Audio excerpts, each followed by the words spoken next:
Hello, everyone, and welcome to the broadcast. New Mechanist, and today we are going to be getting back into our game dev project.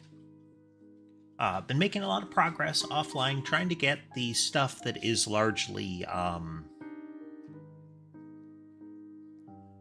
busy work. Not really busy work. Just a lot of change it and fix the errors, change it and fix the errors kind of things.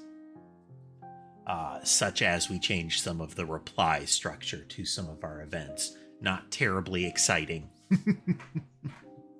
but it does open up possibilities. Before we get too much further, let's check in with the kitties. We actually have Sky over there on the bed. He's actually prone to napping there for quite a bit. He'll just hang out on those blankets when they're stacked up. He's not as fond of the big pillow. Of Mason returning to the bed. He recognizes it's stream time, so it's time to snooze.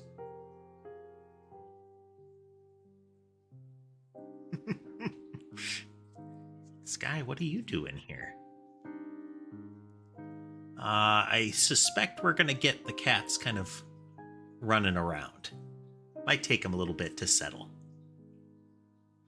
It has been a slow warm-up day, Hey there, sharpshooter. Welcome, welcome. Hello, Ember. Hello. What is going on there?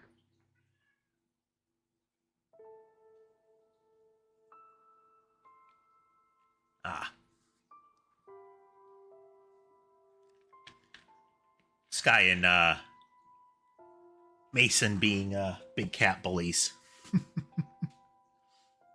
Or at least adjacent. Mason and Sky at least have been prone to I'm the big male cat, I'm in charge kind of behavior. Hey there, Lore.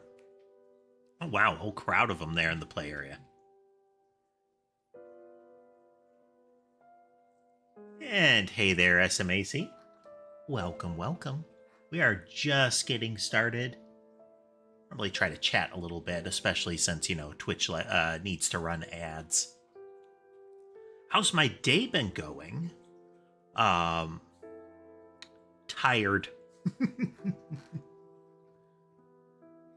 Took me forever to finally crank the brain down enough to sleep last night. / very late this morning.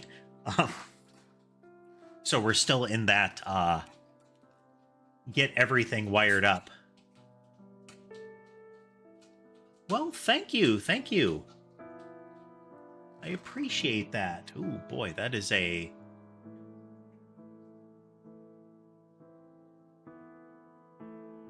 I'm guessing that's SMC? I say that's SMC, but thank you for the super chat. Thank you. We have it could be that I'm seeing a different handle, different elements show different user identifiers. So forgive me if I misidentify you, but thank you for the super chat. I hope you know who you are. Do my cats play together? Yes. The most common ones to play together are Sherbet and Molly. They are... So Molly is the youngest and newest, and Sherbet and Mason are kind of directly behind that. Ish.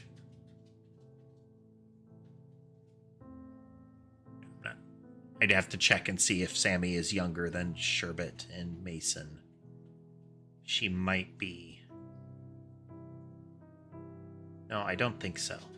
Anyhow, Sherbet and Molly will play. They'll run around. But all of them will to some extent. If I get out like a toy to play with, most of them will come out. And the kind of the personalities of the cats are on full display. Sammy doesn't really get engaged. Sherbet and Mason want to get engaged,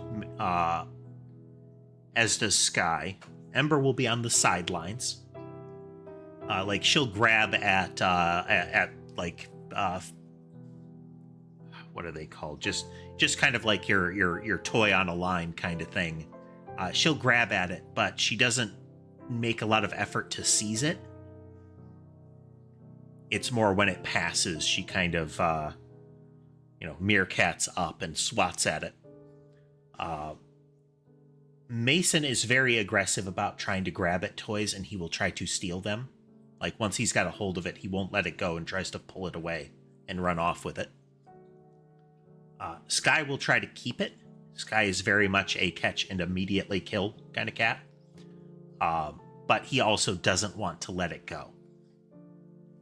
Most of the others are more interested in chasing it around. Laser pointers work. Laser pointers work, as they do with pretty much all cats. Sky is much less interested in laser pointers. He wants something that he can actually grab. Which is not uncommon. Okay. Let's switch over here just a moment. Editing a video, and I'm using OK software. Definitely need to upgrade. Any suggestions? The one I use is DaVinci Resolve. I believe you can start using that one for free. There are a couple of things that you would need the paid version for, but it is a one-time purchase if you get to that point. But DaVinci Resolve is full-powered software that is strong video editing. You can do a lot of stuff with it. Takes some getting used to, but if you're used to, from what I've seen, what I believe is the Adobe stuff, which the name escapes me, has similar look. So, I mean, ultimately, it's a robust video editing tool. It'll look similar. But that's the one that I would suggest is DaVinci Resolve by Blackmagic. Okay. So since last time, and again, do feel free to keep conversing on whatever, ask whatever questions you'd like. This is a learn along as I go kind of thing, but that doesn't mean that you have to be versed in or necessarily interested in participating directly in the coding process. So one of the things I added is game message reply. Previously, we were just returning a Boolean, but that was starting to get too limited for what we wanted to do. What it meant previously is this message is done. If it was true, then don't process that message any further. Stop it where it is. Which is something that we want to know. If you send damage down the line and all of the damage gets used up, then we don't want that damage to go further. In theory, it won't really go further because it'll get consumed, but it can lead to problems if you don't stop it properly. But we also wanted one that was acted on. So the message can continue. The message isn't completely used up, but we want to know if anything was done with it. Because if nothing is done with it, that might mean, no damage was taken or it did not bounce or something like that. That becomes important with a new one, which has a crazy long name. Let's find it. Collision target, then own health. So we're replacing a two-stage operation with bullets to be a single-stage operation. Well, a two-part operation into a single part. Still two stages. So, like, when an enemy hits the player, the enemy just sends damage. So that is change target health. Or target health. We aren't really going to need own health. We'll keep it around. Just in case. But target then own says, okay, I'm going to send damage to the target. Do we have a target?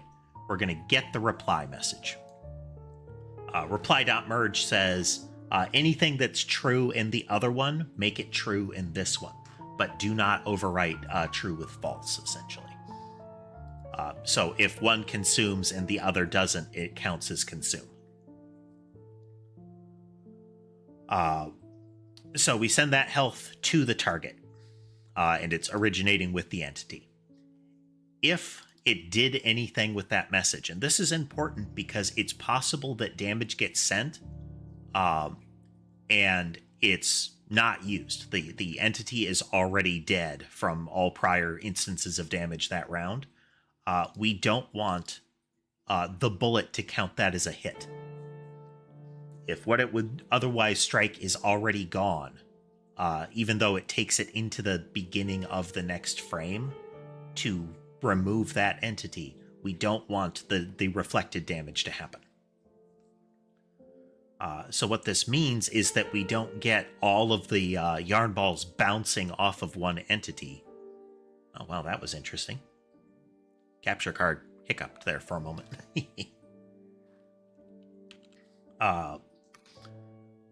So we've reverted the yarn balls to use random direction, but let's just get a bunch of them. So what you'll see is one yarn ball will deflect off of each enemy that gets hit, if at all. Previously, all of the yarn balls in a cluster, and they're heavily overlapped. You can see the darker ball ones are heavily overlapped.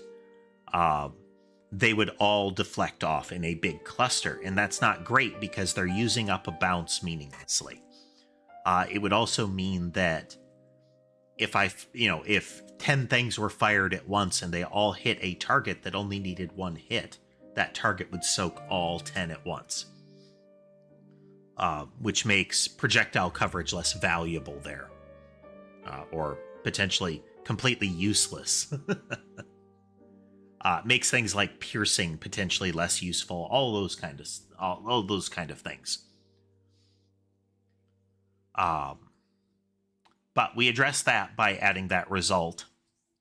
We went back and revised the gate reply, the gate result, to also be explicit variables instead of a bit field. Bit field was accomplishing the same thing, but this way we dodged some of the risk of math going wrong. Now it is just Boolean.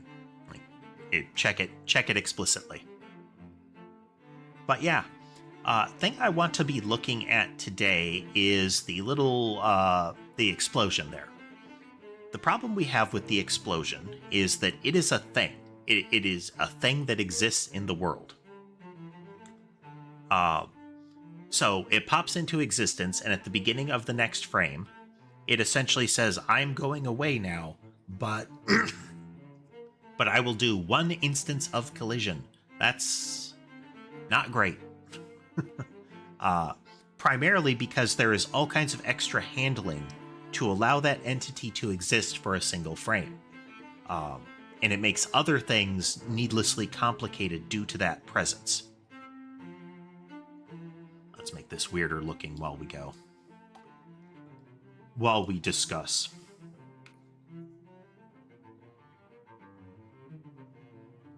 How about, since it's going in a random direction, we can do this and this. There we go.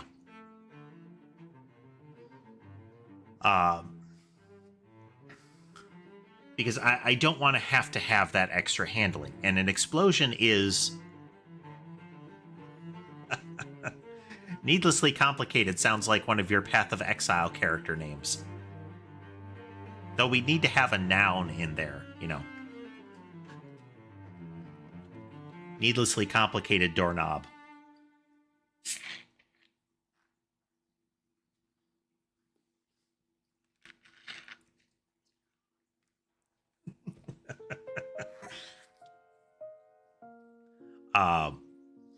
So instead of the explosion being a kind of what amounts to a living thing in the game world that exists for a single frame, what I want it to be is a special type of thing that, upon coming into existence, triggers the collision handling.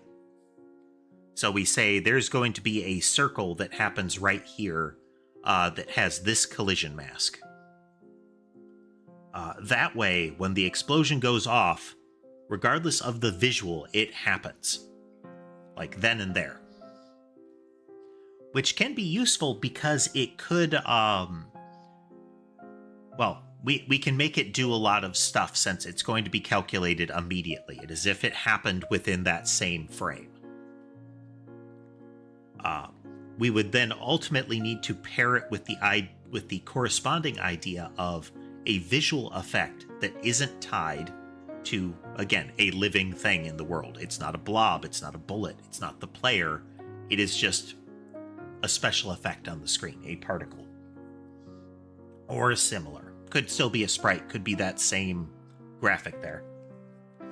But I do want to change the explosions to be individual particles. That way we can be a little more flexible and it's less of a pain to animate them, because that is a chunky, not terribly pretty explosion graphic there.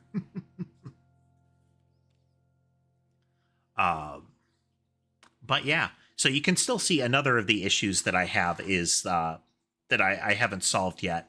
If you watch the explosions are going off in clusters.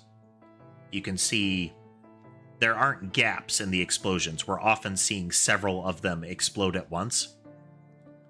And that's because the current logic is not when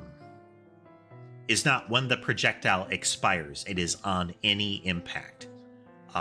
And unlike the prior thing where we could stage the damage, a collision doesn't get consumed. It passes on down the chain saying, this bullet bumped into something. And that's what's triggering the explosion effect, is it bumped into something. But we don't really want that to be considered a bump if the target is gone. We can't do something like send 0 damage, because 0 damage is going to be immediately consumed. Hey there, Tass. So there's some new logic that will ultimately be needed for the explode on impact. But today I want to see if we can get a entity that is a raw collision effect. Fire a circle, and that circle's collisions will happen. So, sort of a pseudo entity that doesn't go through the entity manager. But it will have similarities with the core entity, and that is a set of behaviors to fire upon collision.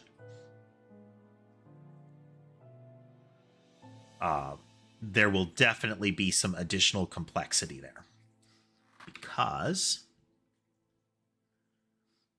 So that's what we're shooting for. That's what we're shooting for today.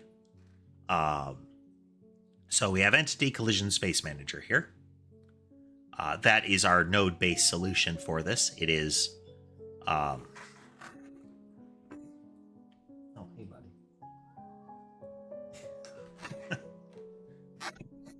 Moved my foot and nudged Sherbet as he was exiting the footrest.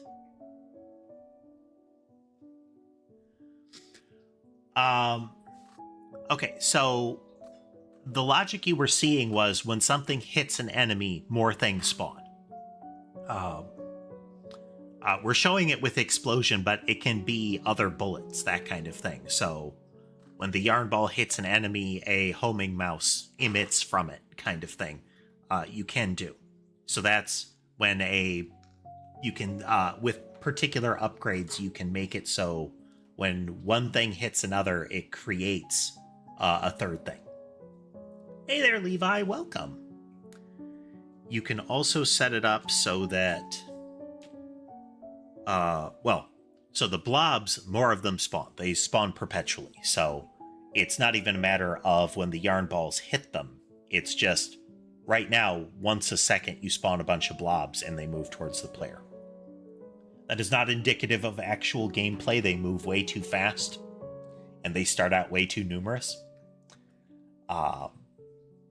And the yarn balls are emitting at a steady pace, regardless of how long they live right now.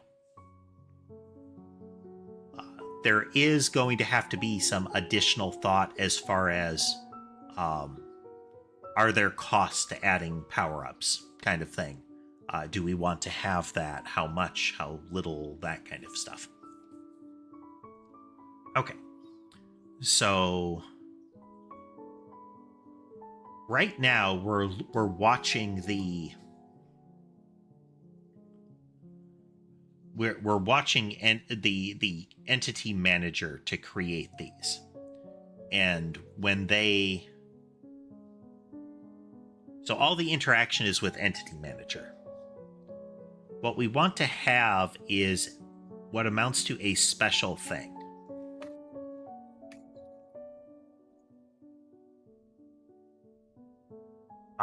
There is nothing intrinsic about this part here that is tied to entities. So we are creating collision areas when they're added. Let's step through here. So when an entity is added, I'm making a new collision area for that entity. This is an invisible shape in the world. Hey, Lunar. Let's see. Did I add the Barbie TARDIS clothing closet yet? A bigger on the inside closet with Barbie's fashion in it that your character can't even wear. I'm reminded I recently played, what was it? Oh, name escapes me, but it was effectively like an area where some sort of like power plant catastrophe happens in UK, Europe kind of location. And your character ends up on the inside, and it's figuring out what happened, how to get out, how to solve the mystery, that kind of stuff. And there is a particular location that you can get to that if you look in the distance, you can see a blue police box. And if you get close enough, you will hear the TARDIS teleporting sound, and it will be gone. Which was a fun touch.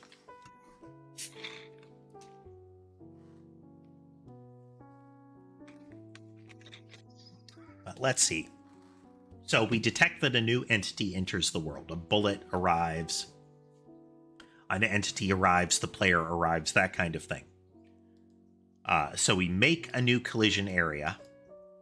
We pin it to this. The entity collision space manager is now its parent. I can show you that in process here.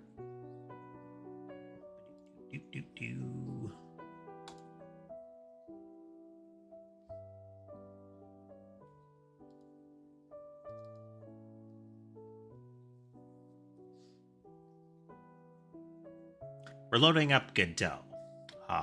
We're going to do that because of this, which will probably... visible collision shapes. This is probably going to make it even laggier, but we should be able to see what the entities look like in the background. Loading data. Okay, so you see how there are little blue circles appearing. Now they're appearing behind the grid. That's an interesting thing. But you can see little blue circles as the entities pass over the dark gray areas. That is what is detecting if they hit each other or not. It is an interesting side effect, the blue circle thing. Because it seems to be happening on the lowest visual layer, or at least below the entities. But, okay, so that's what they look like. Everything's a circle moving around right now. We also want to change that, but... so what we're going to do is we're going to pause, we're going to go back to Godot, and we're going to look at remote.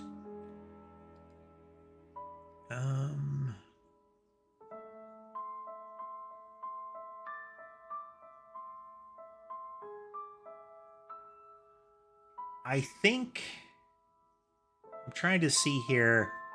I'm guessing it's going to be because the collision space manager is below the map shader renderer. So if we go all the way, well, we're going to move that down in a minute. But if we look at our collision space manager, it's got all these area 2Ds here. I could get other data into these to make it so it's not just area 2D. But I don't know that it would be descriptive enough to matter. And each of these shapes has a collision shape. This one is, let's see, should be... It's a circle. It has a radius of 16, which makes it probably like a blob or the player, that kind of thing. I think it'd actually be the player if it's got a radius of 16. Or an explosion. Anywho.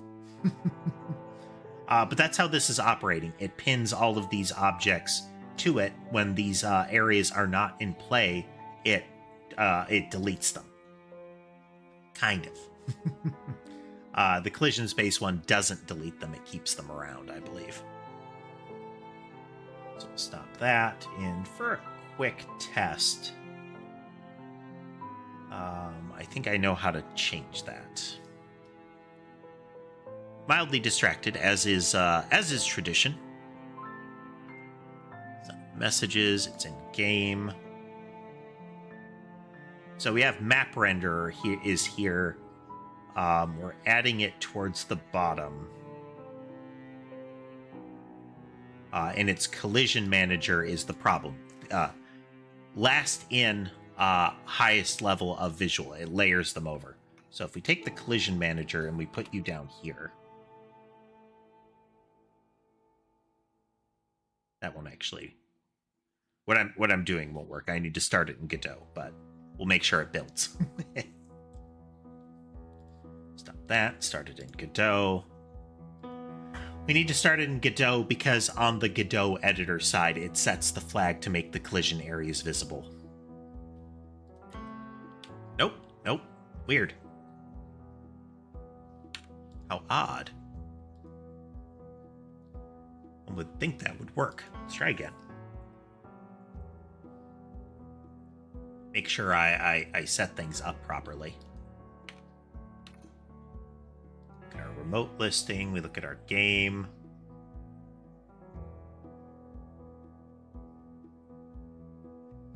Entity Collision Space Manager is still higher up in the tree.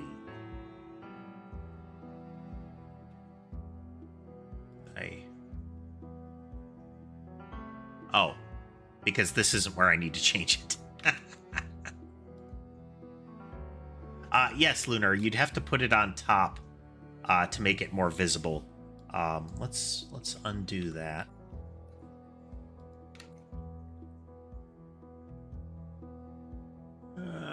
Here we go. So map renderer is currently up higher. We are going to put you here. We're going to put entity renderer over map renderer.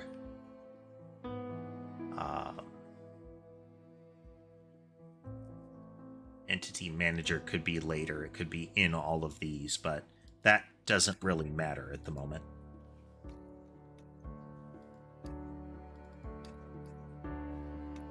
Okay, so compile this. I had changed it in the update order, not in the visual order, not where I added it to the tree. Okay. So now you can see the circles.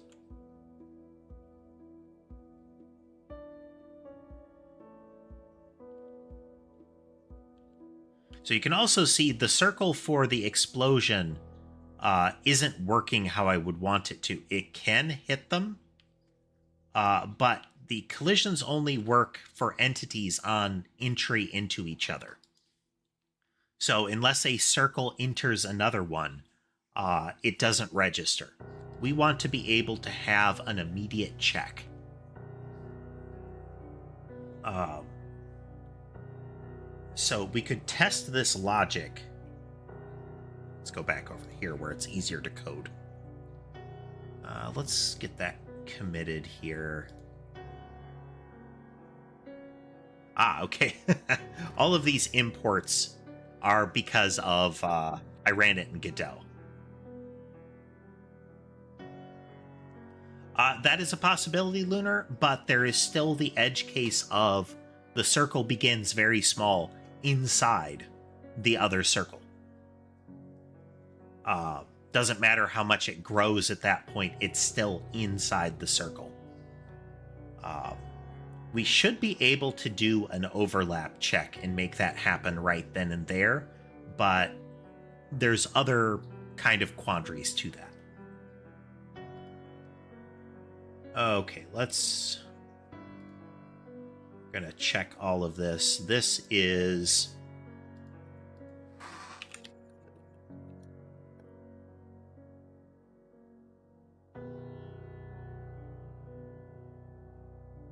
This is for making the collision debugging visible.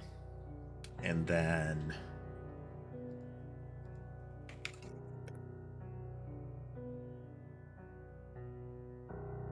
Here's our Godot imports. We'll get that into the tree so that I don't lose track of that particular change.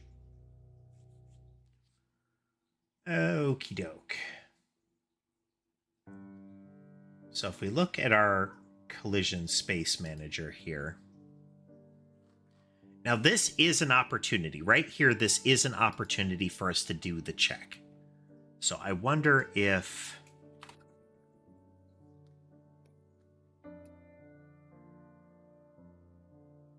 if there's an opportunity for us to do this.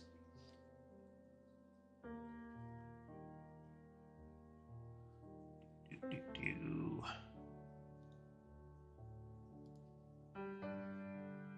said go to definition, not...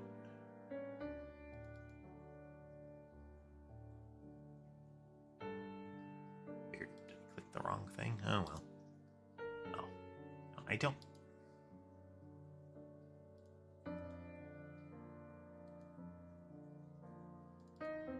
That one. Weird. Okay. So we create it, we have an entity. Oh, why I need to have that in a property. Anywho. Oh, this is efforts to make it protected. Doesn't need to be protected. Doesn't need to be protected to that extent. So we initialize it, we give it an entity, we give it a shape.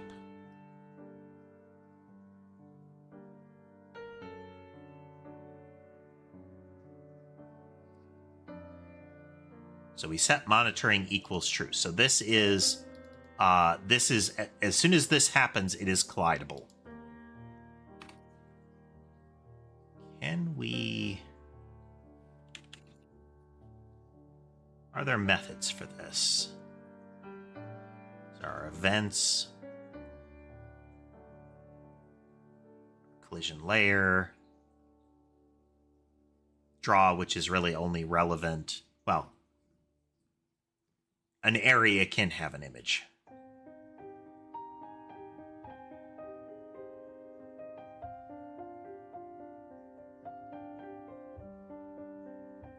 So there should be a way to check for an overlap, but I don't know if there's a good way to force it. This is happening during the physics frame. This isn't the greatest time to be... We shouldn't be moving things. I'm sorry. Collision checking would normally happen after this step. Like right after this step. Or right before. Anyway. I think it's right after. Because this is a step where we're being told, do the physics stuff, do all the moving. Here we go.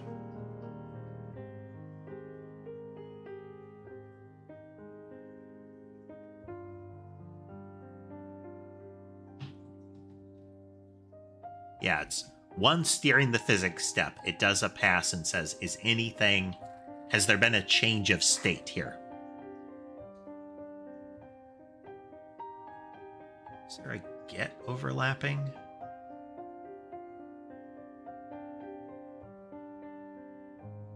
Yeah.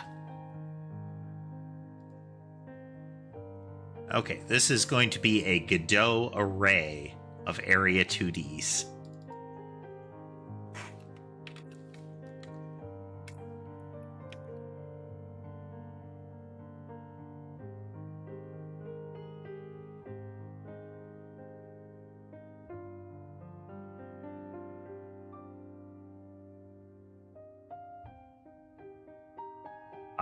The fact that I've incorporated the Godot list here is potentially going to get wonky because systems.collections.generic will have concepts that overlap with Godot naming.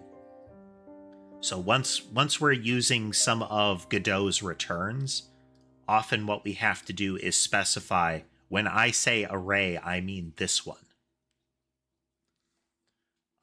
Or similar. Or we have to, in the code, say godot.collections.array. Which is a mess. Okay, so we're gonna go in here.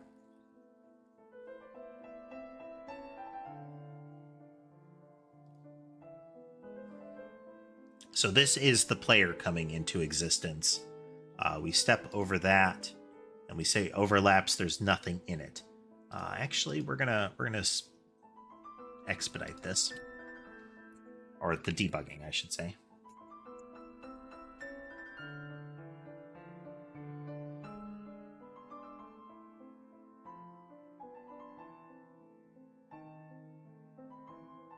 Yep. Yeah, we can explicitly say in the using, we can say that the array is a particular one, which is handy.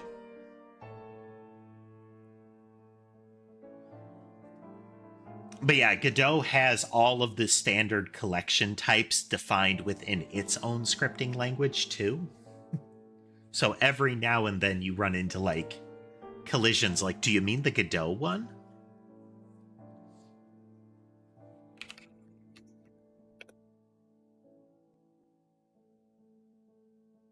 Print, is it prefix it?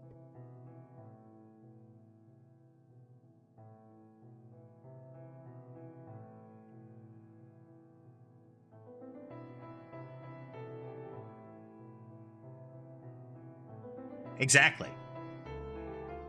It is a result of the fact that what we're doing right now is we have a C# library that is connected to the Godot engine and GD script via a bridge. And you can see the bridging logic in the debug stack, or at least in the execution stack, when you pause often. Here we go in here. And we are going to do this.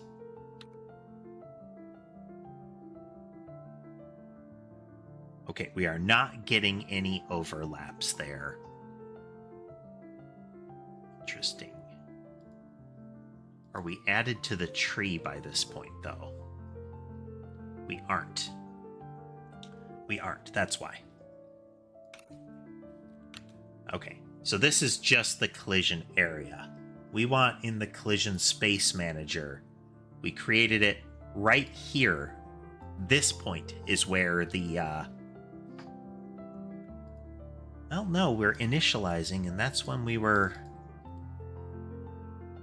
it's already on the tree.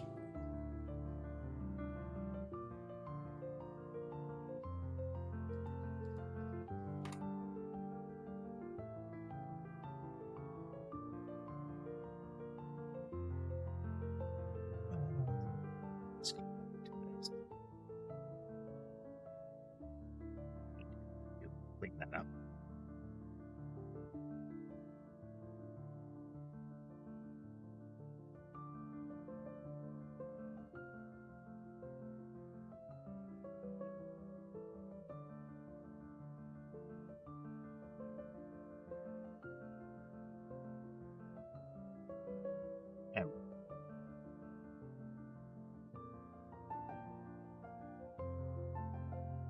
Doesn't mean we'll get overlaps every time, but you'd think it would happen.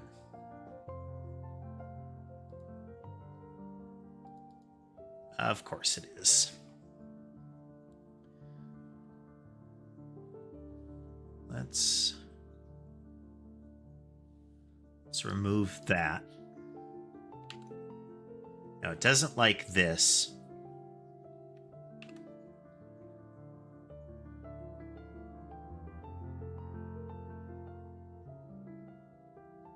Okay, we'll just fully qualify it there. That's what I was referring to earlier, where we say, okay, the return from this is a Godot array.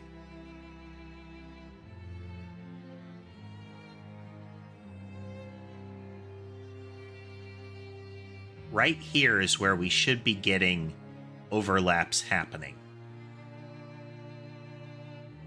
So we are going to do that. Okay.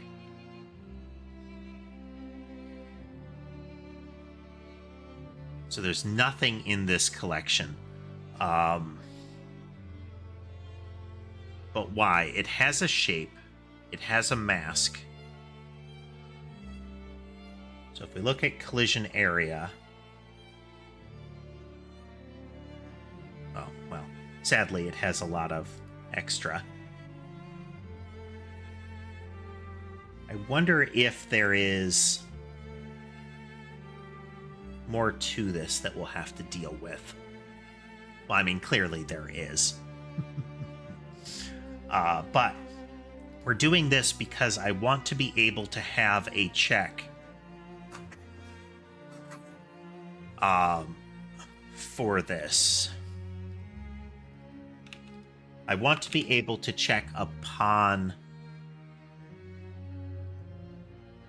the existence of it.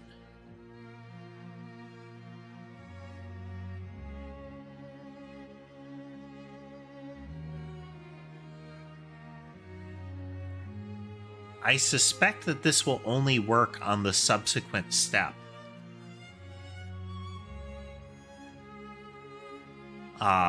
Because the collision area is currently... It has just been added to the tree. And if we wait, it doesn't help us. So it's just part of the tree. But this should, based on the text here, it's we process all of the collisions at once.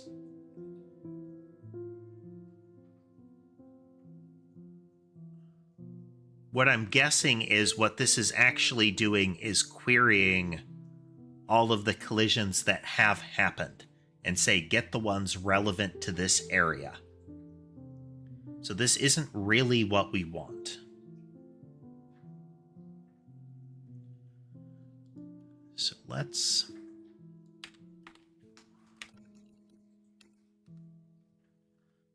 collision shape 2D shape. So it's new.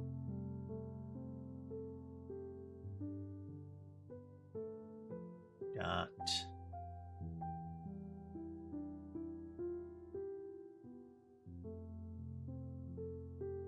Are looking for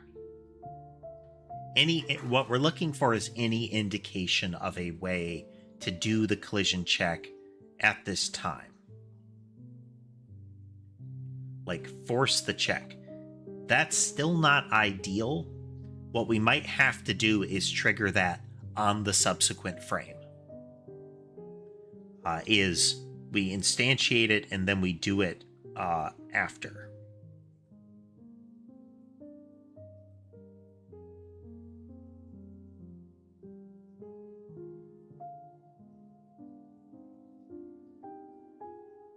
But what I don't want to have... Like, ideally, what I don't want to have to do is put that collision shape in the world for a full frame. But we may have to for those purposes, where we say, okay, finding anything in collision shape. So it has to exist. I don't want it to be an entity because we, again, we run into the issue of all of the extra stuff surrounding the entity.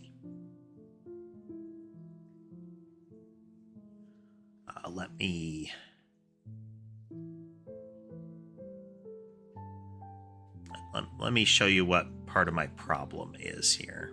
And let's look at our changes here.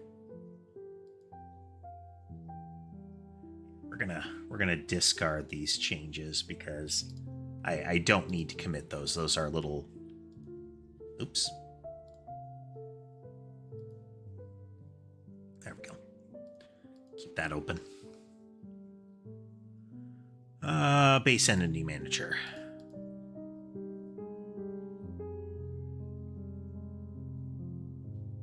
I think the entity set to persist is in here.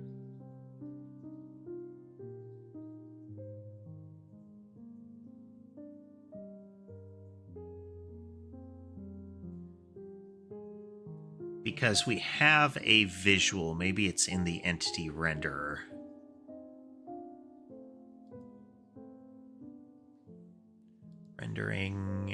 Rendering for the entity, and we're using an individual node.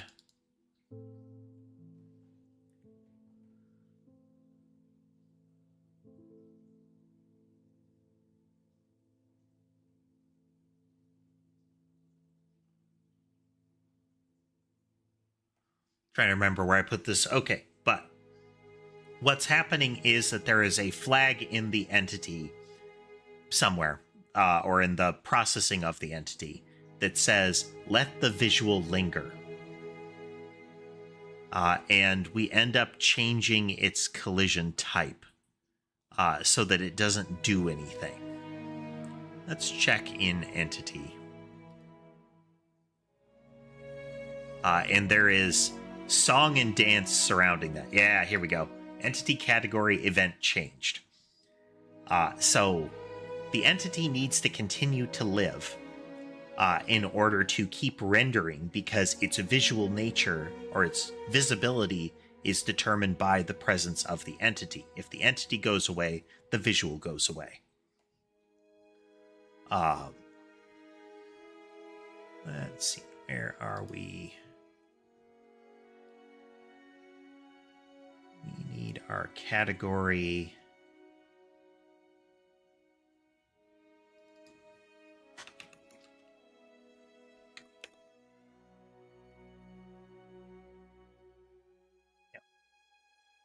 This is when we're initializing it. Yeah, update entity category. And we can find this elsewhere.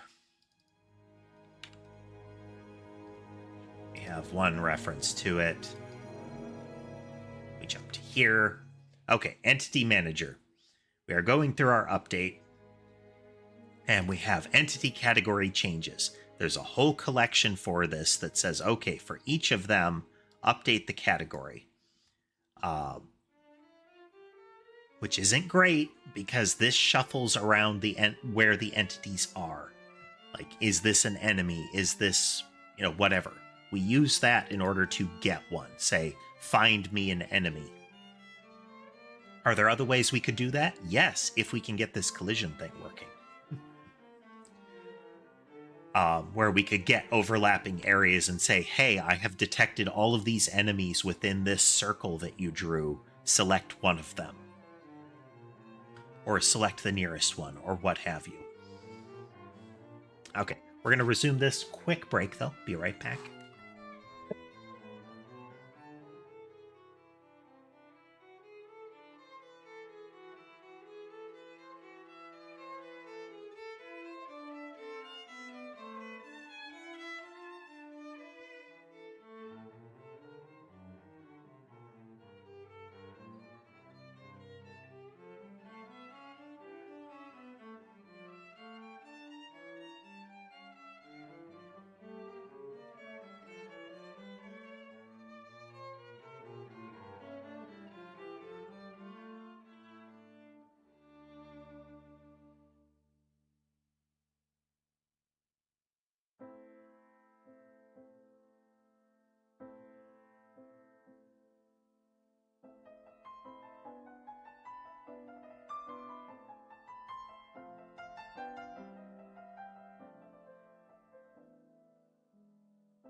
I'm back. SMC, I do like. We have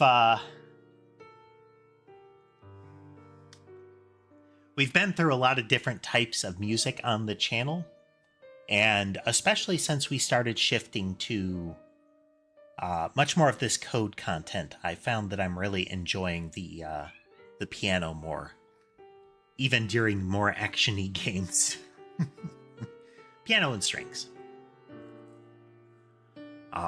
So I would prefer that this whole mess go away.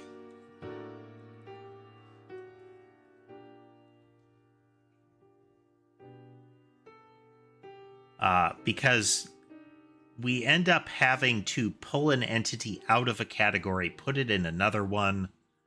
I would prefer that we never change the collision type of an entity.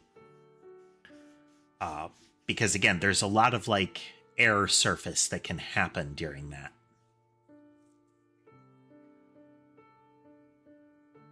Let me do a quick check.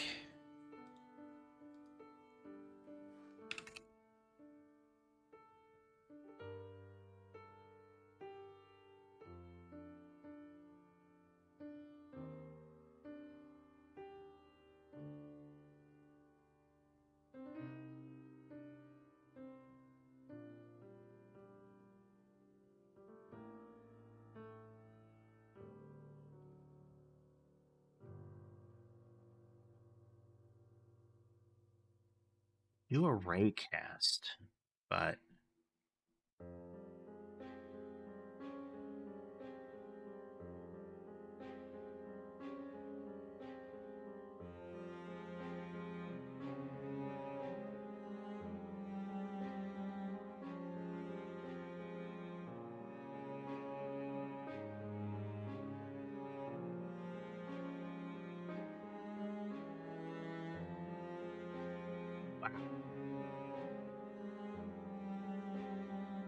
we would need its position and the RID of the shape. Ew. Well, that's one way to do it. That's one way that we could do it.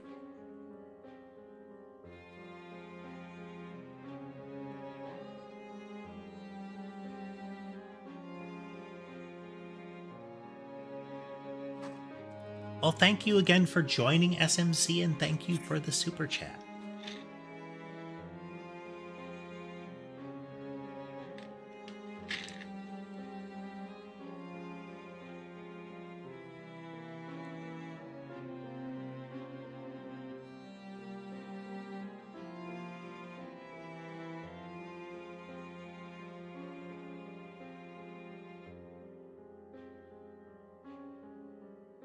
Let's see, we are... Yeah. I'm reading some documentation right now.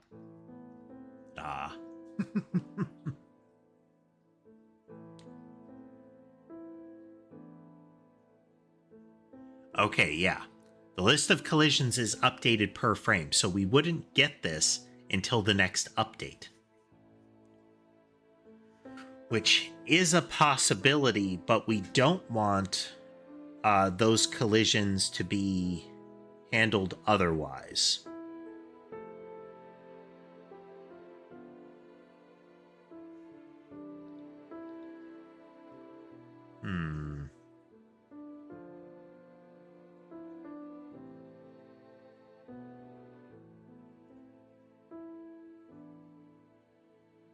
What we may need to do, though, is...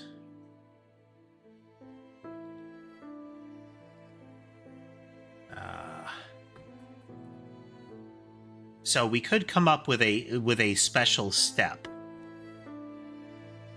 But... yeah.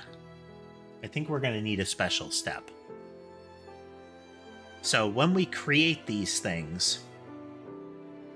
Here, let's... So an entity collision area is going to have messages on itself. So that's, yeah. So we have on area entered. And that is going to trigger our own on area entered. And we're going to raise our entity area collided.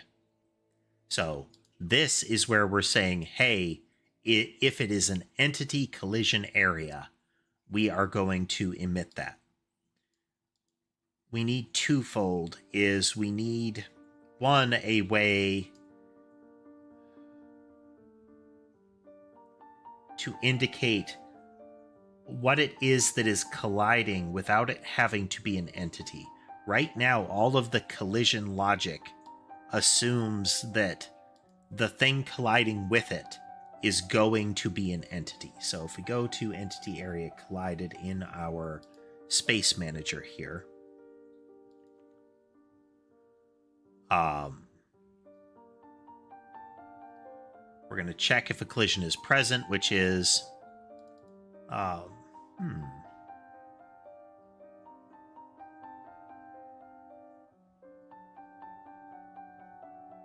okay, we're seeing if we've already got it. If we've already got a collision between the source and the target, then we're going to skip it. So it won't let multiple collisions from the same source to the same target happen. That may change in the future. We may allow multi-hitting, but once per frame is still plenty.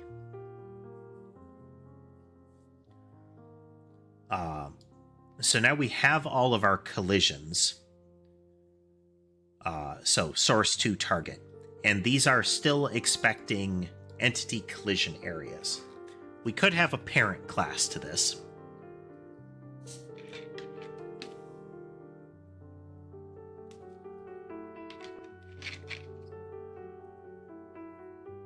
Again, what we're trying to do is not have it be an entity, because we don't want that entity to have all of the other behaviors. Hey, Mason.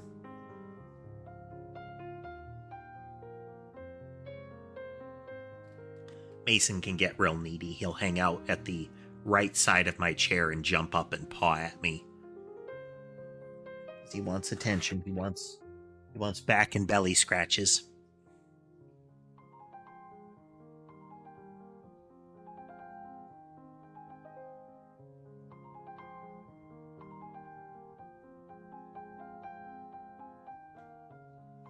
Molly comes charging over to him. What you doing? Again, right now, all collisions are expected to involve an entity. That there is some sort of source entity. And that could lead to problems. If we make a special type, we have to make sure we go into the logic and say, there might not be a source entity. There's just a collision happened. Sometimes there can be, but this is a level of complication, or a new complication.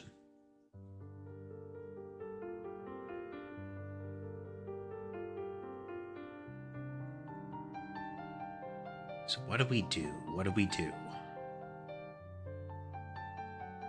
If we add it and we keep track of that area and then we get rid of it when we're done. So let's go to, I think, update. Well, check collisions. So we have gathered all of those from the events. We've pooled them all together, and we've got our check collisions. And in our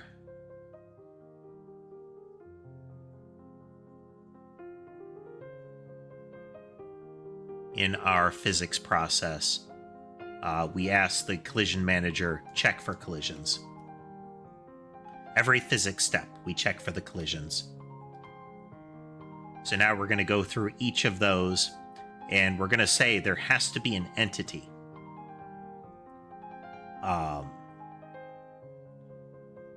We could change this around, but so again, Collision Manager is expecting there to be an entity. And entities have all of this baggage that is associated with it being something on screen. There has to be a texture. It has behaviors, it has IDs, but how it moves, its targeting, what its animation is, any sort of health that it has. The only problem that we have with it being an entity is actually wrangling its existence. So we want to check for collisions. We want to check, and right now we're saying it has to be active. So if an entity is essentially dying, it sets itself to be inactive.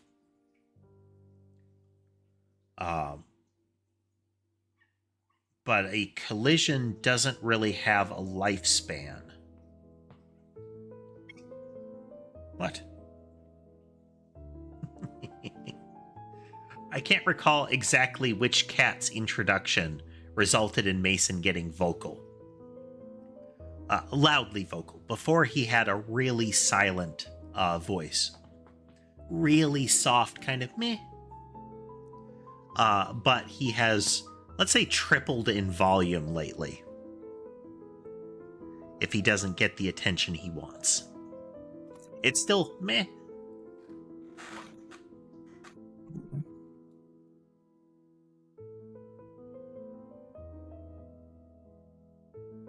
Giving him some scratches here.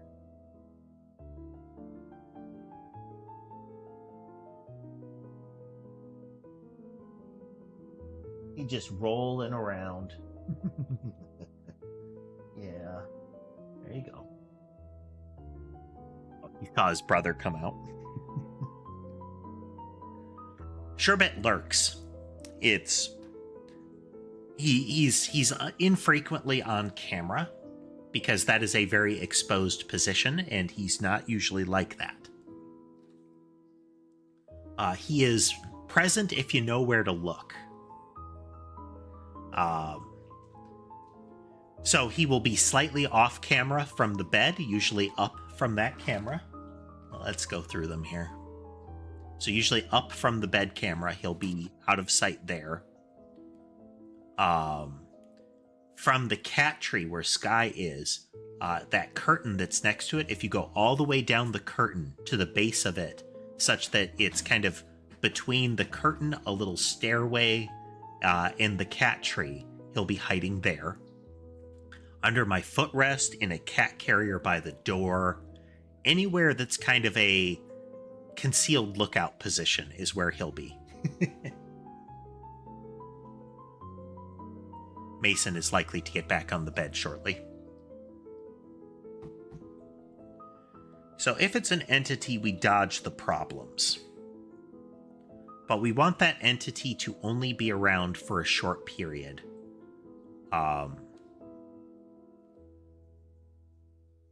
So we could have it removed instantly after, to where it is, do the collisions.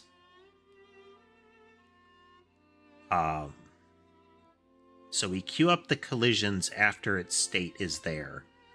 But then it has to go away. This doesn't need to be true. If the source doesn't have to be active, the source can be dead by that point, and still have inflicted everything that it needs to.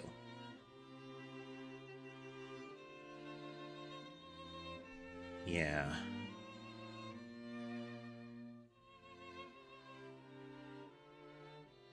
If we say that the source doesn't have to be around, or doesn't have to be active anymore, then we can queue the entity to be removed immediately after it takes action to do its collisions.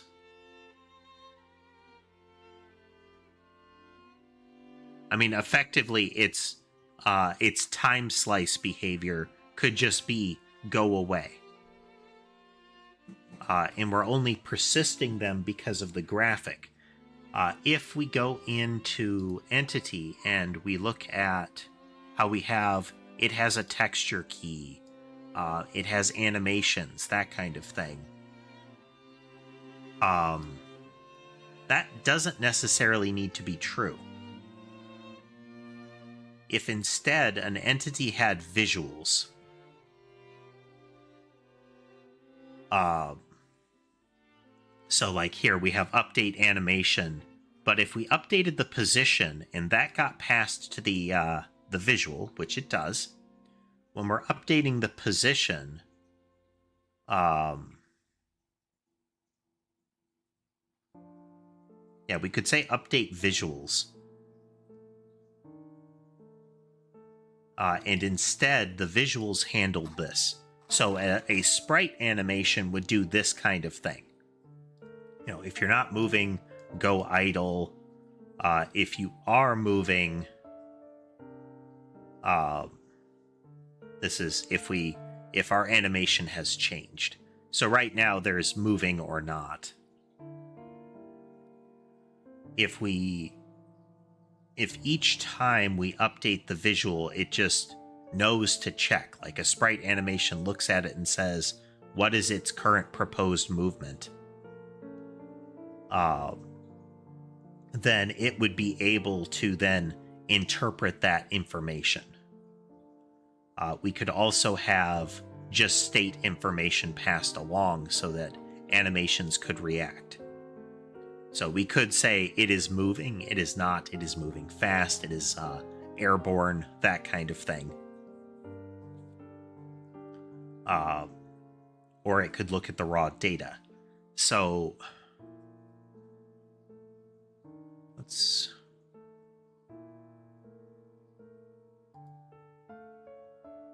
I want to see where our linger is.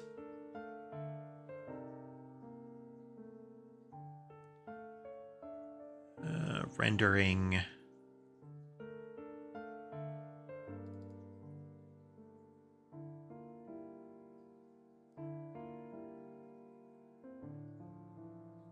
Y sort setup.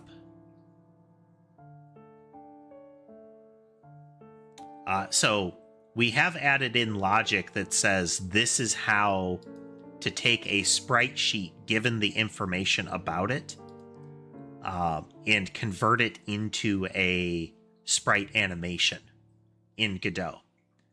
Normally, there's like a whole manual process you can do to create this sprite sheet. We are doing that on the fly with the information we have.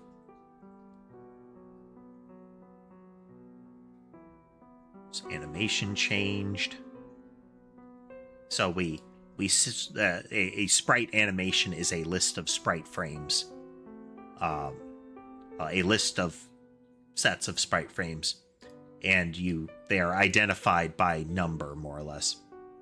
So we convert the animation to a string, its number, we name them by number. We load it in, and then we tell it to play. Start looping your animation now. Rotate to face. Where do we do that lingering?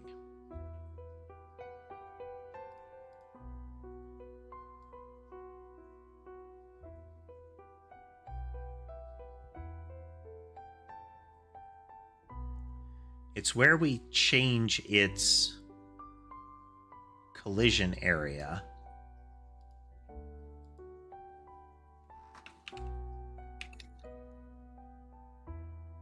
Category.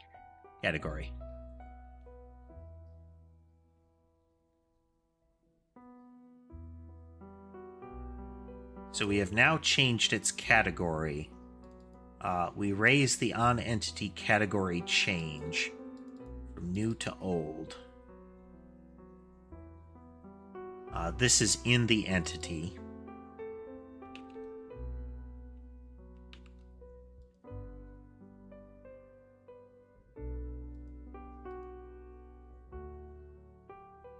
And the collision area sets it to the new one in the mask.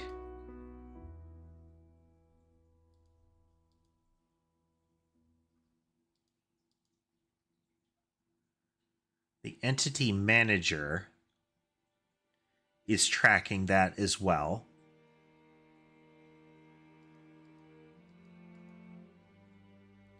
And in the entity manager, we change those around. Okay, this is how we're accomplishing that. Okay, had to refresh my memory and step through the code.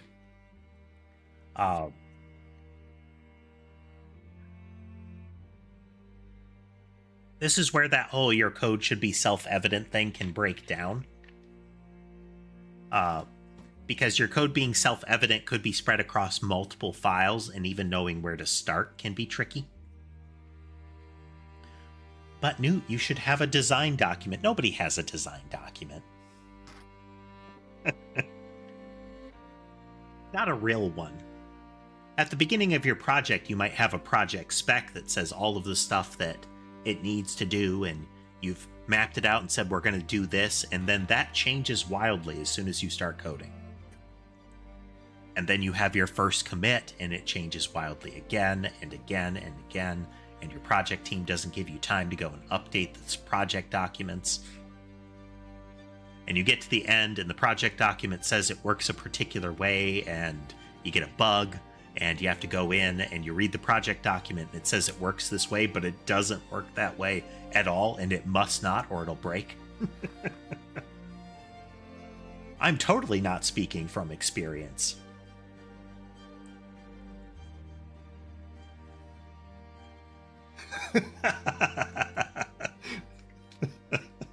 I'm giving task proximity trauma here.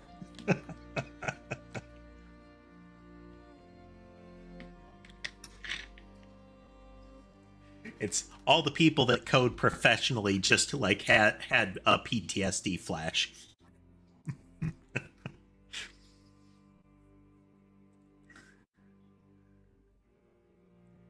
Okay. So this is the thing that we really want to do away with. We want the entity to trigger a collision exactly once and then go away. We also want the visual to stick around. So what we're really how the collision happens. We are a little bit, because this is changing its category. And I'll have to find where we do the category change. Is that in our data for the explosion? Let's look at it.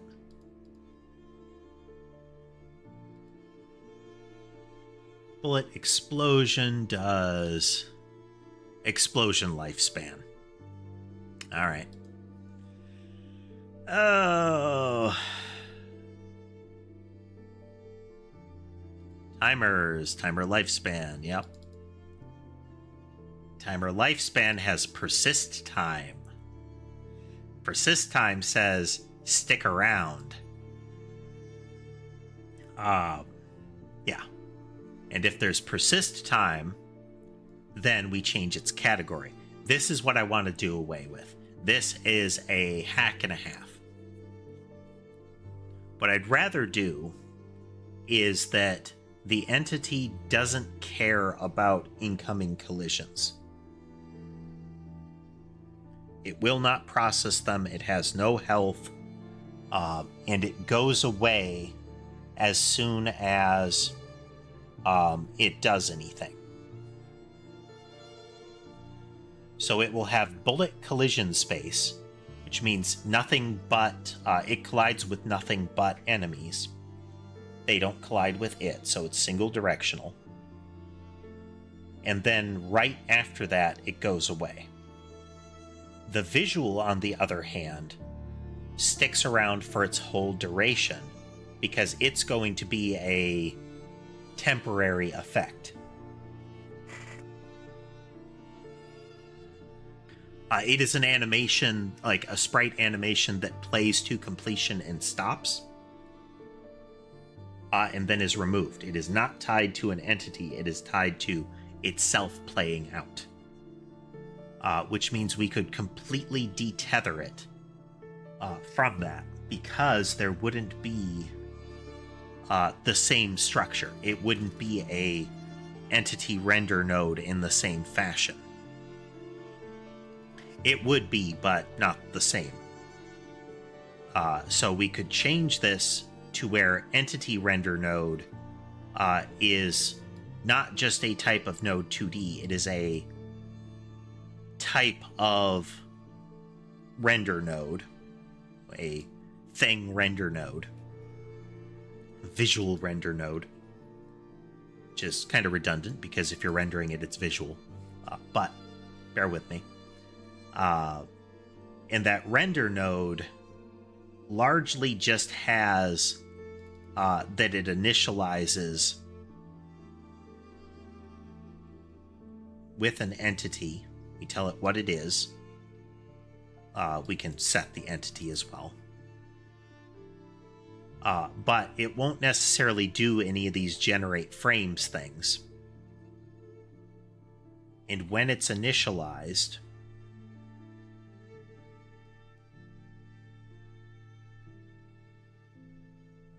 node render, where are we?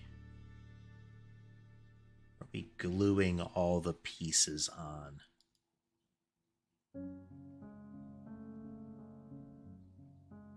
Yeah, here's where we assume that it is an animated sprite, and we add the children here. We could change this fully around. So instead of generating the frames when we set it up that way, it could be saying like, okay, this entity has a different visual setup. I will take that visual and I will load it in. And we could load the visuals independently. So a render node gets the visual object and just pins it to it. Which means we don't even need the render node as it is. We could have an entity visual, which is still node-based. And it would be remove visual.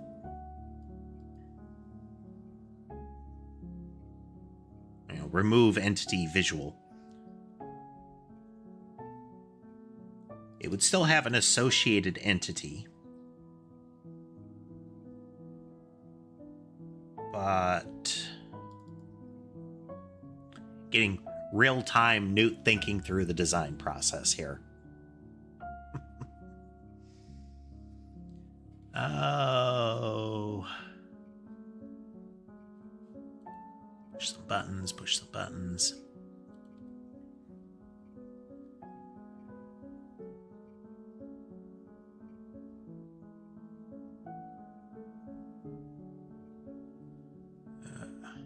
Just real quickly, this should be Entity Manager.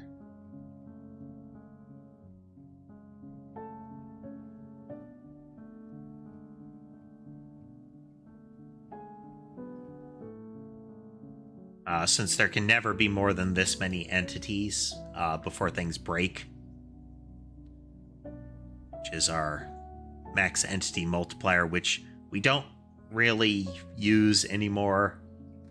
The max entity multiplier was for the mesh-based renderer, which I'm probably going to rip out of code at this point, just to clean it up.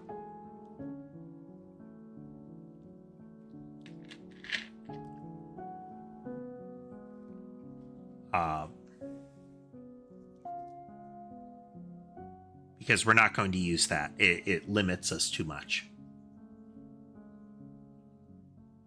And it's very shader intensive. And I want to use the shaders for other stuff. Go to definition.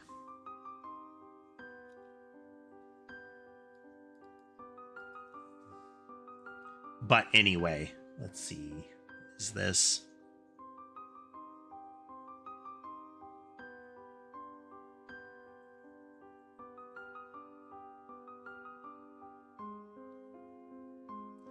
This allows us to have 24,000 entities, which is way higher than we need right now. We could make this much, much lower.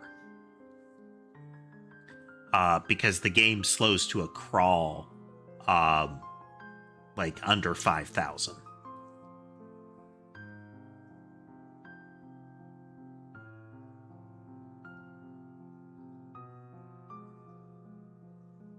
So, I mean, we could say that and probably clean up some of the pre-render here.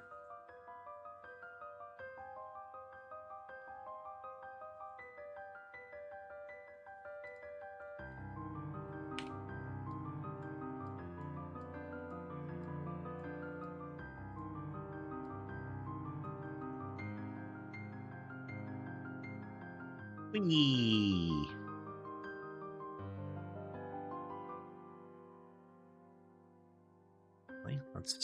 Let's make it denser.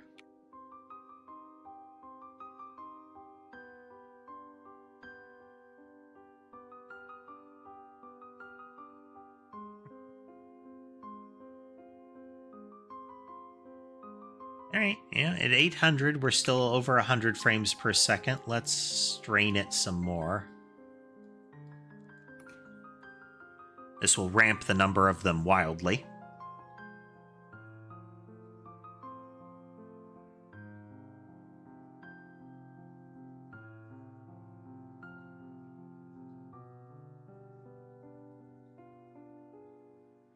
Yeah, so we're not even getting close to,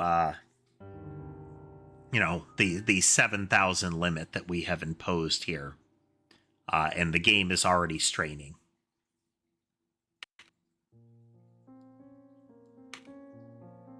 But if we drop it down even a little bit,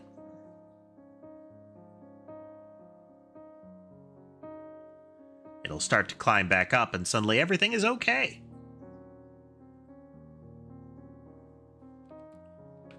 Just for funsies real quick.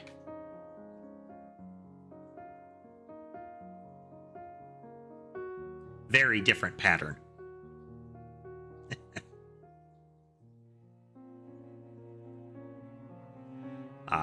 Difference between zigzag and the wave pattern is the wave is a smooth transition, whereas the zigzag is like a switch.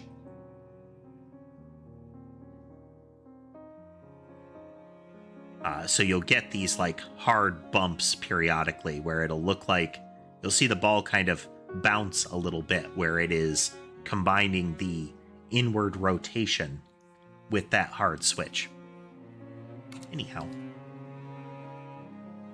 we'll load that.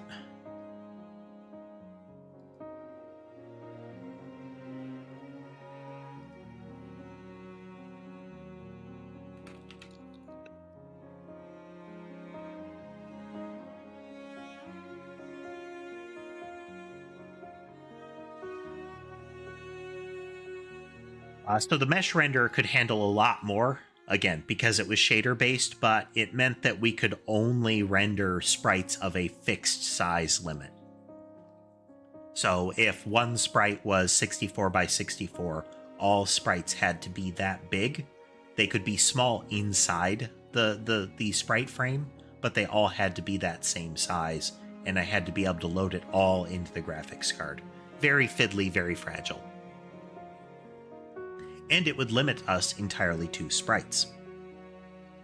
So let's see. We need... So now it is an entity visual that we're going to make. And the entity visual can be multiple things. If an entity visual is a sprite, we can run it this way and we can override some of its behaviors.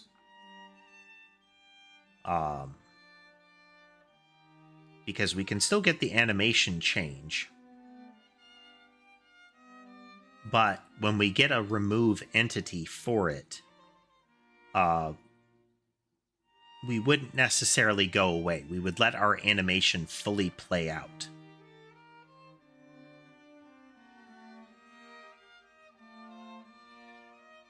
Because we don't care about the actual entity. Once one of these comes into existence, it sticks around. So we would raise this when we were done, not when the entity is done. And part of that would be... We don't care about that. That's an internal thing, though.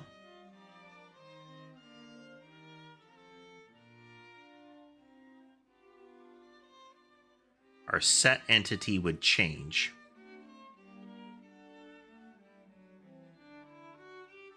So we could make this virtual.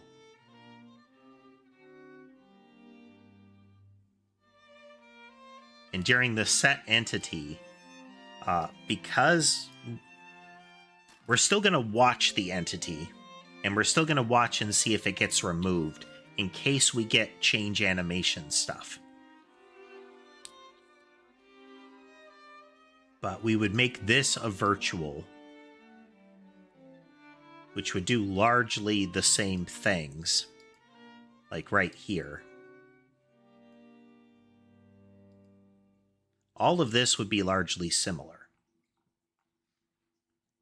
The difference would be that we would change our animation to, instead of looping it, we would stop. And then we would want an event when the animation was done.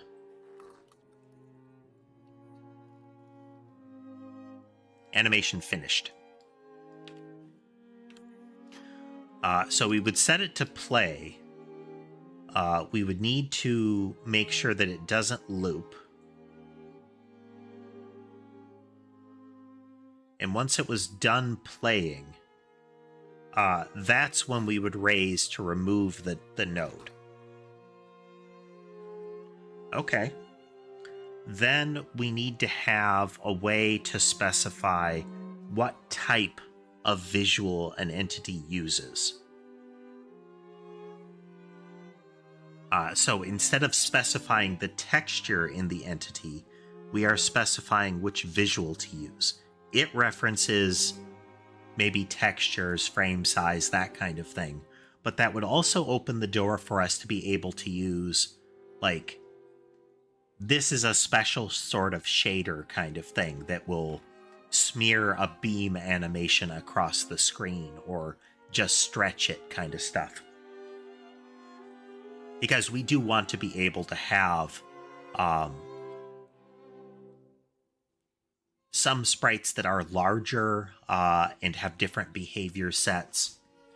Some things that are just particle effects, which would still effectively have like a sprite in them, but would just be, you know, emit this particle for its lifespan kind of stuff.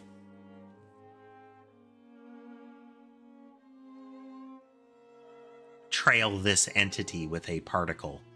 You could have multiple visuals stacked onto an entity. Yeah. That's what we need to do. Quickly, I've got to record this on my dev board here. I don't have a design document. I have a bunch of things that have entered my brain that I throw on a pile of notes and determine what I'm doing. Today's note is entity type, explosion type entity, which is not really what we're doing anymore. We are actually going to be doing non-sprite visuals in order to facilitate shifting over and having an explosion type entity. But this is also infrastructure based. Yeah, that's infrastructure. Okay. Doopy-doo, don't want to forget.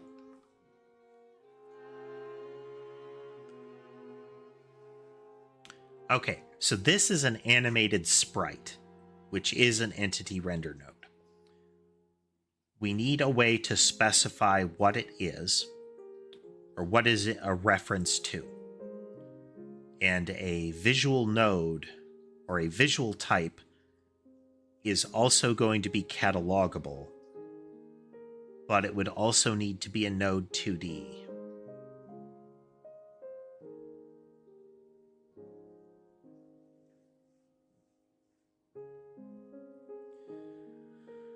Ooh.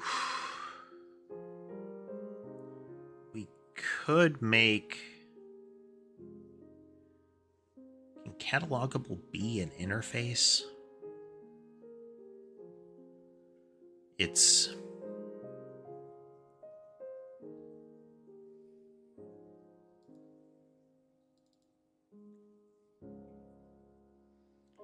Category... We have a 2-copy method.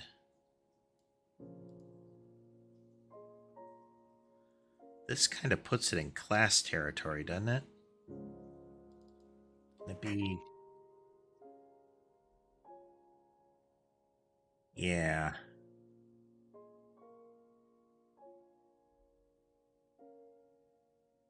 All right, how are we going to do this?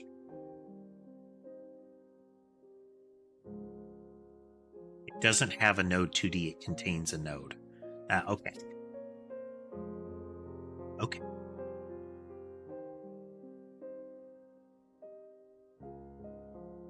This is very wiggly. It's very wiggly. So let's talk through the thought process here. Right now, an entity render node is a node. I want to make the concept of an entity visual. Entity visuals are not nodes. They would contain the node and can relay the event up.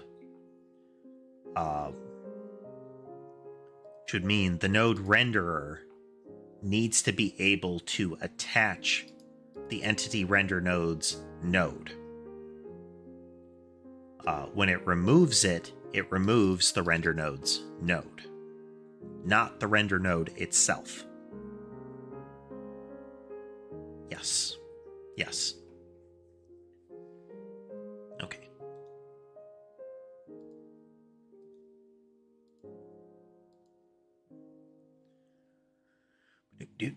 So we're going to start and we're going to have an entity visual.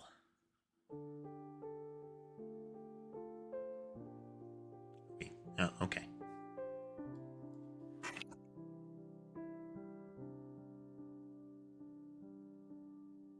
Okay, I don't really know what that error is, and I'm not going to stop and look or research. It ultimately doesn't matter.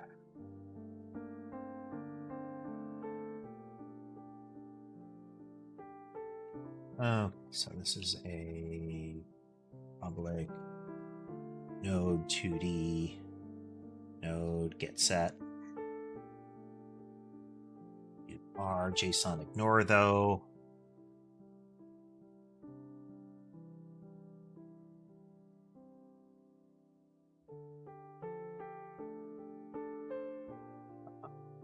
Public entity visual.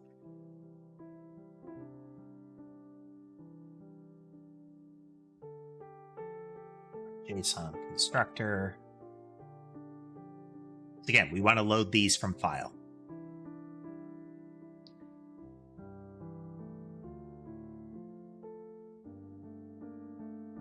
Default, this calls base.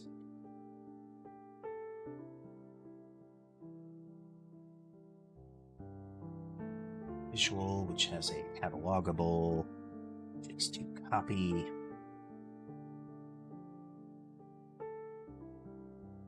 Does nothing currently because we don't have anything in it, but it will be relevant in general. So they all have a node that you can get, which is by default a node. We could just have it default this in, but this is a guy that should never really be instantiated by itself. It just won't work. So then an entity visual can be other things. We just use this node to be like a wrapper around all of the stuff that this entity visual constitutes. It could just be a node as well, but we want it to have its visual elements. Okay, quick break, be right back, and then we'll continue.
And we're back.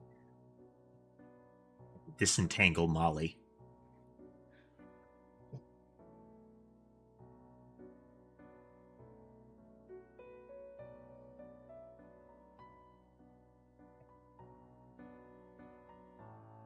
Okay, so the next thing we do is we make an entity visual. So it's going to be like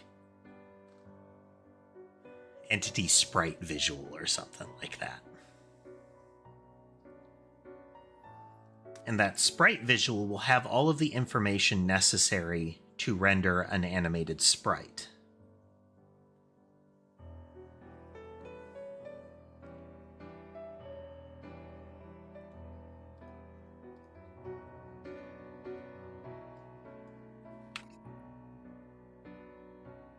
I'll do sprite, entity visual sprite.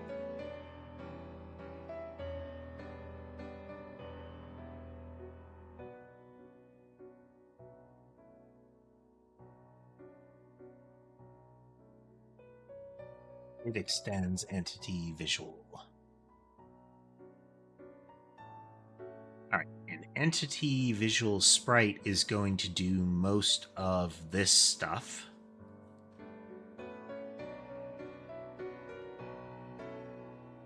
ID we may still need to wrangle in here, but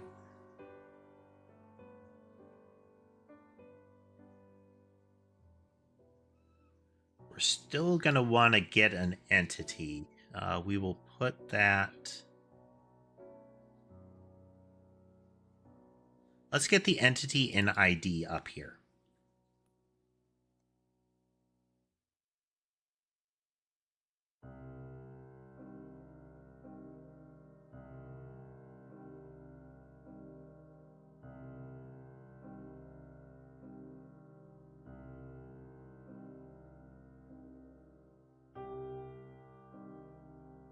And this will also need... We need a point where, yep, okay, we initialize it.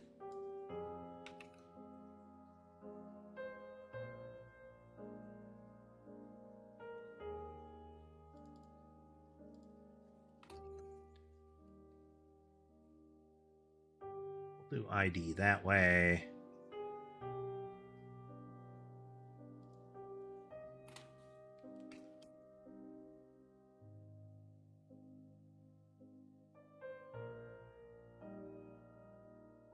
So this is our base for this. So this is a virtual.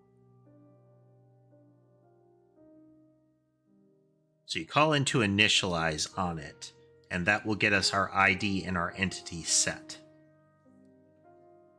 What you do with everything about the entity is up to the individual one.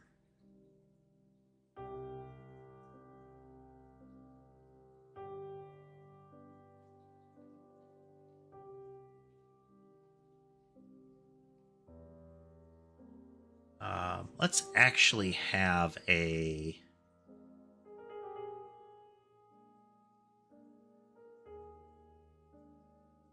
We're going to have a set entity here.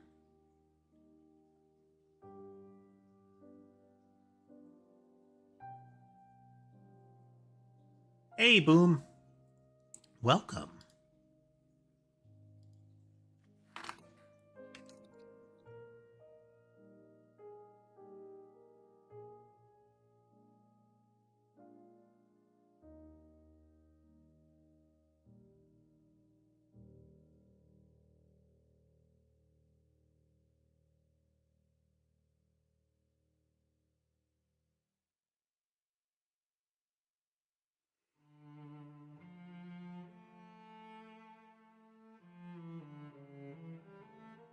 Set entity.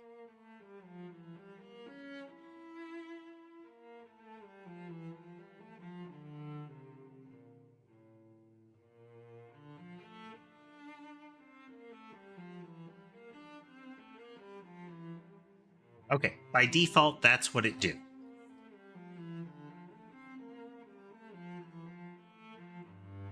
Everything should get a reference to its entity. It is relevant to have that. Again, though, what you do with it is going to vary. Because some of them are not going to care about that entity at all once you've got it. Like, once you extract information from that entity, you're done. You know, the animation plays where it is and never again is going to be one of them. But for like a sprite, it still tracks where the entity is most of the time. Okay. So we've got our set entity. This is where we're going to start to diverge.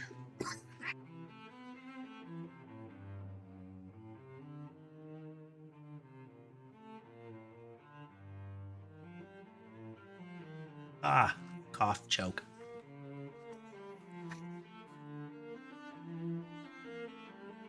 You can see Sherbet and Molly there.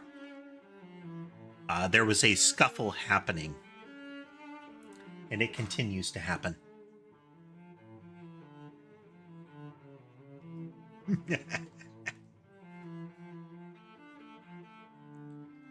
They have circled around to the desk side here.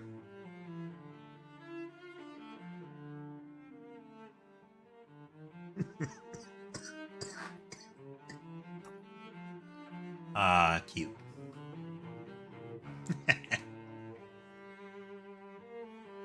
They are in cat face-off pose now. That they're both pretty still with ears back a little bit. Both of them with one paw elevated.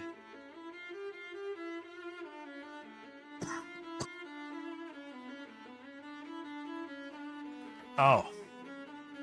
Man. Coughing a lot today. Okay, so when this one sets entity, we're going to have all this song and dance.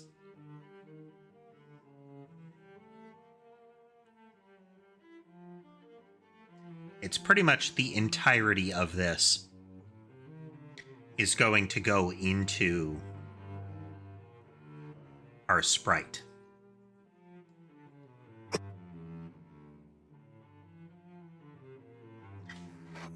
Ah. Okay, but how can we get the ready event? Let's look at that.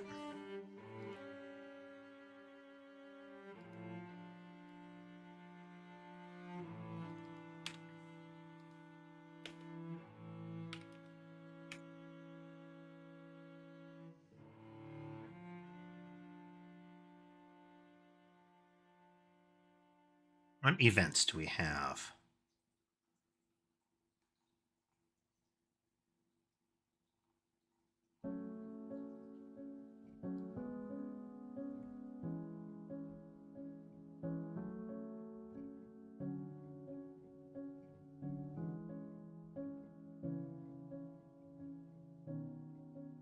We need to know that the node is ready.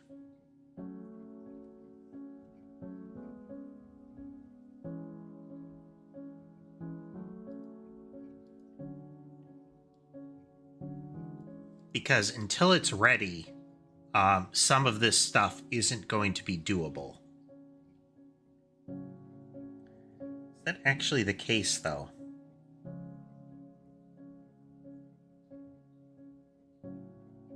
I don't think that's actually the case. Because we can't access information on children until the node is ready, because that tells us all the children are ready. But everything else in the node is available to us. So we don't need the ready. Okay. We shouldn't need the ready.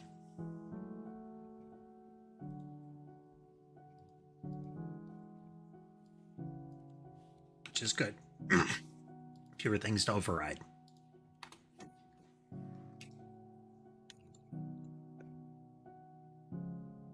Set entity. We do the base. And then in our render node, when we set the entity, we do this kind of stuff, which is going to complain because all of this doesn't exist. So let's go find it.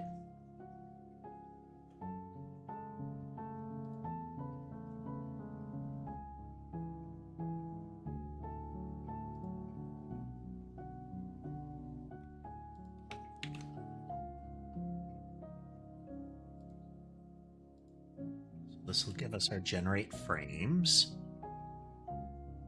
We're going to need to configure our sprite and our rotate to face, which will be part of this particular type of entity visual.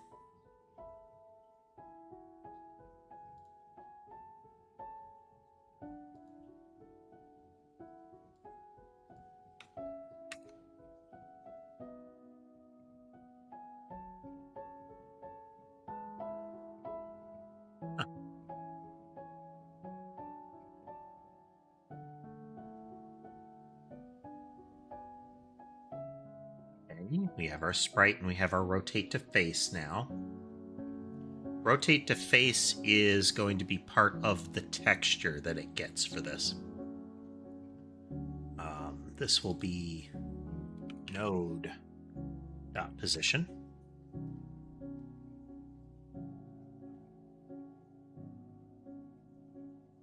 Okay. So there's our generate frames. We need a remove entity now.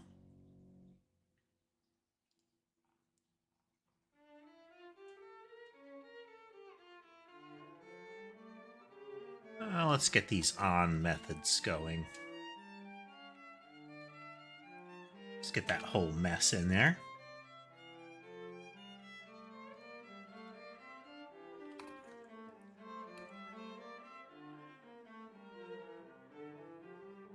We need the events.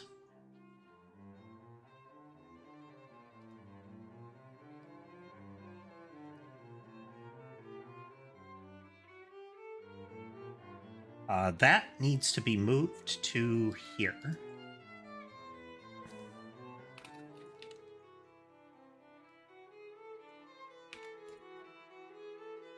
Visually.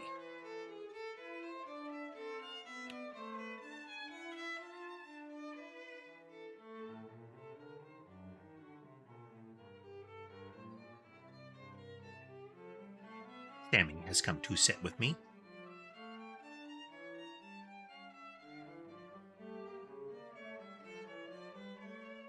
Sammy is kind of a gently massage cat when she's sitting on your lap. She doesn't mind some intensive scratches, but it'll get irritating to her, which is a common thing. You need to be gentle stroking a cat's fur to some extent because you are lightly pulling on their fur when you're doing it, and after a while that can be a strain. It's not much different than a person, you know.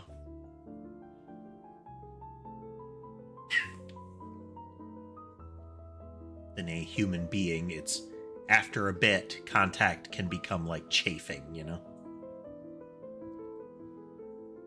Okay, so we have a remove entity visual. Our render node has a public event for that.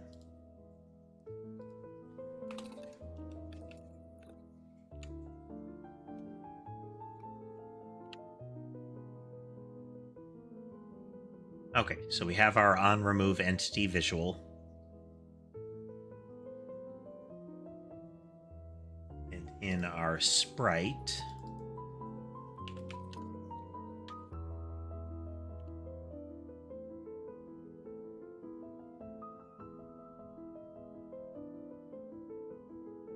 which is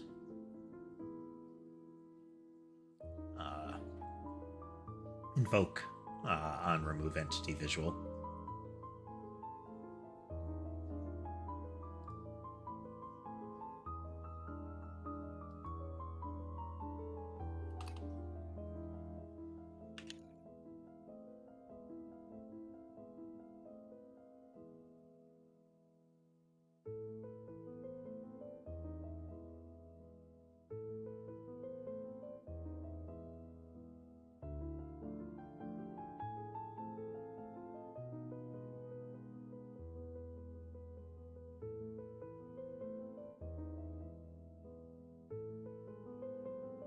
We invoke that event here, and then we are going to actually call it in the sprite.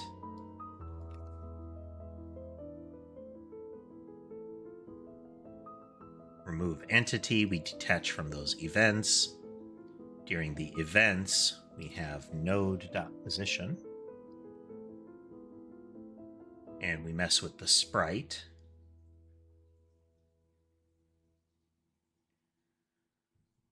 Okay. So we could largely replace entity render node with entity visual sprite with references to the corresponding node instead of removing that directly.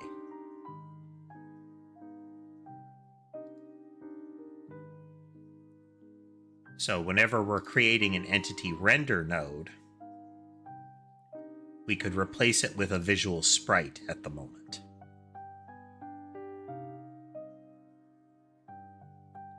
So by ID, get the render node, and whenever we're adding a child, we get the visual the entity visuals node.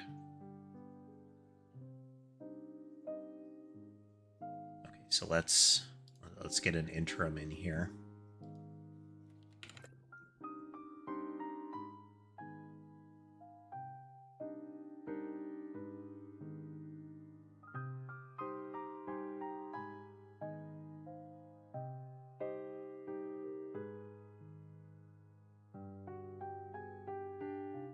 We have entity managers, and these are going to be entity visual. It's going to break all over the place in this.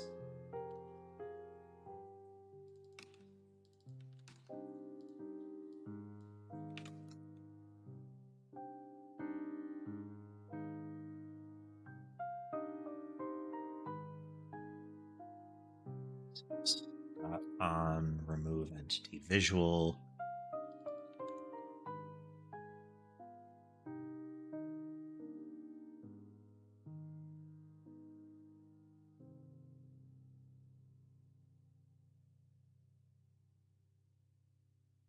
Entity visual.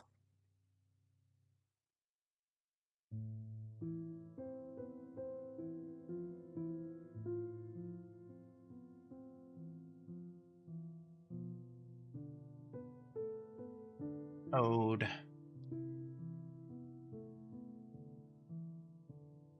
Move entity visual minus equal.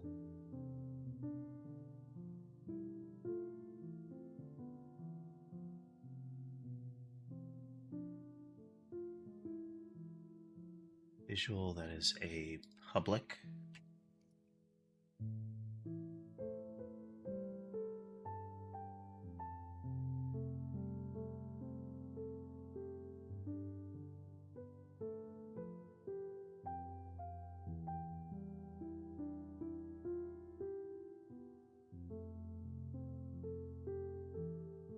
Oh.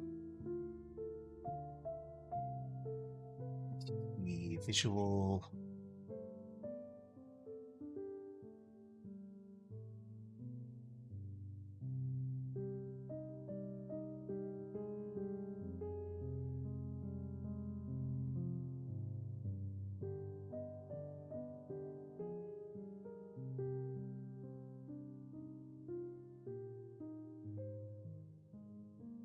The rename variable or rename functionality of Visual Studio is a lifesaver. If you rename a variable, it finds all references to that variable and updates it there. If you rename a class, it does the same. Everything is nice.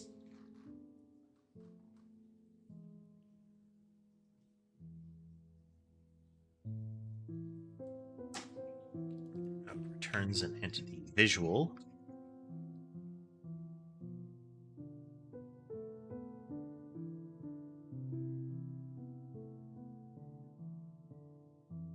Visual, they're going to initialize it. I'm going to say on remove entity visual is going to be on remove entity visual. And we're going to add child, which is entity visual node.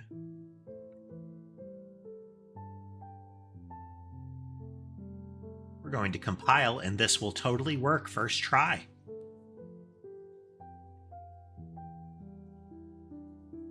Wait, no, it won't.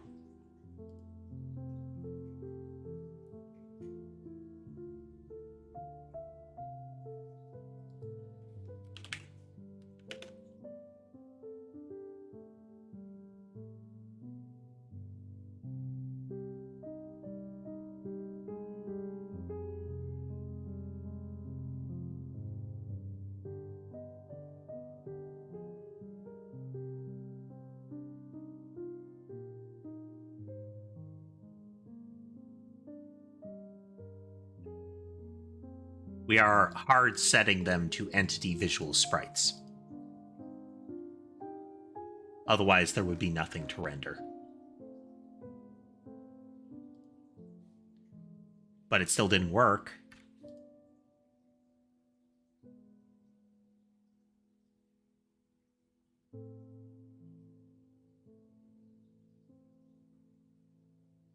Render no, or the entity visual sprite.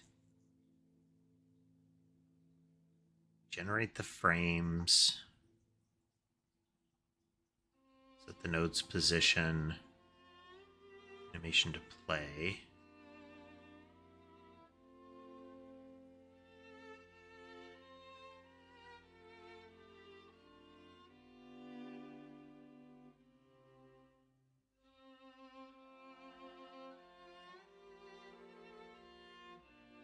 Okay, the setup of the sprite is missing.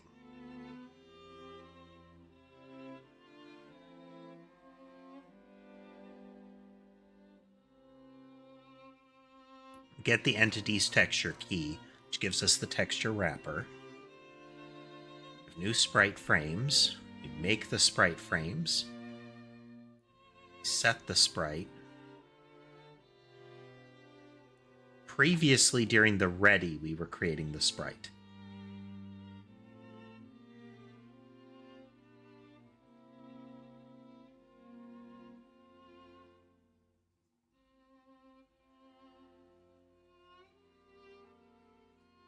So we could go into the constructor of this and make a sprite and make it available. We could add it as a child of node.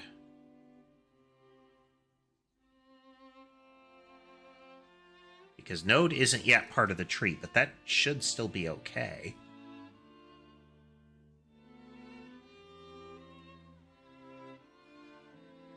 Yeah. Okay, so we are going to make this part of the sprites constructor.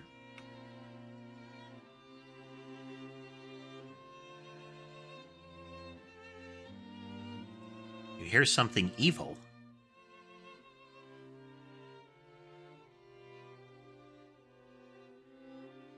Sprite, so this is...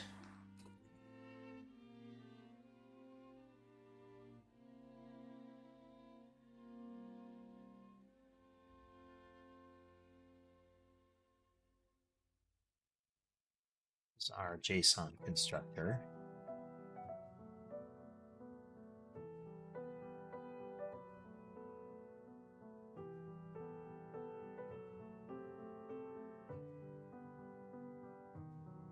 And we'll need a copy of the copy one for this too.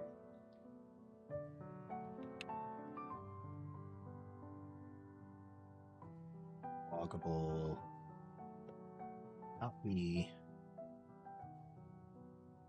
copy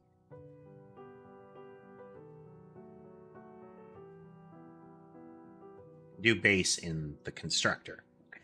Okay.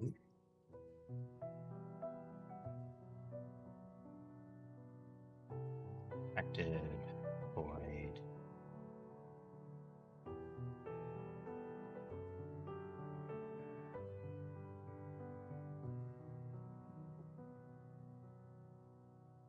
That. Hello, Ember. Hello.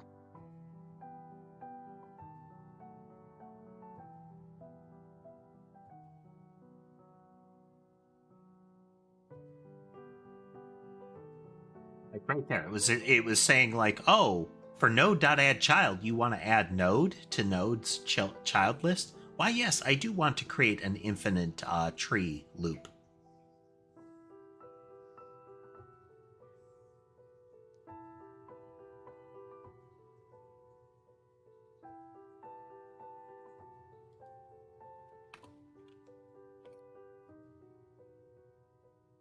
Copy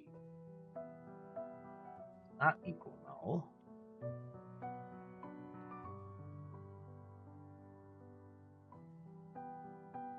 Case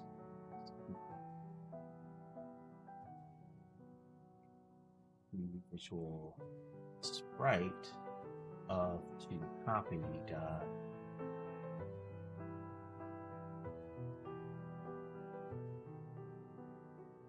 yeah. I know. Damn. Ember's being all squirmy because I keep moving to type and that's disrupting her position.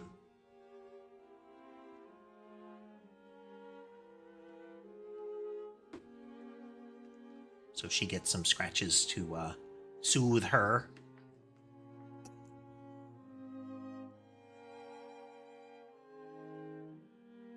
Doing the swap hands method here.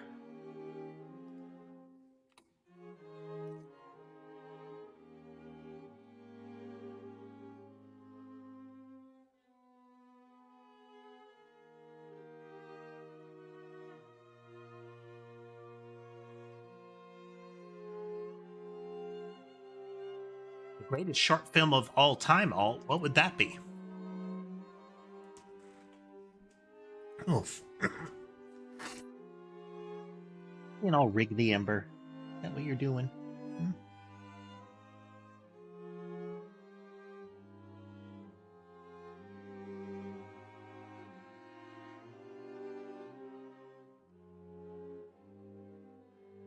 full of energy. Is that what you are? Yeah.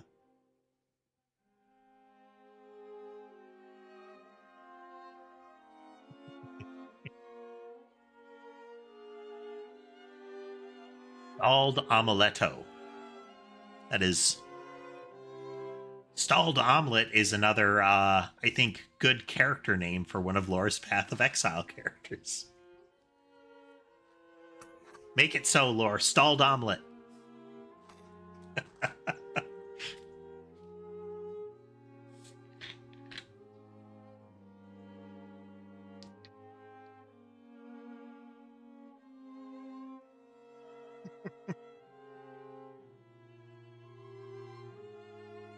Okay, so we create the sprite when it is created, and we add it as a child of the node, and everything will be fine, and it will work this time.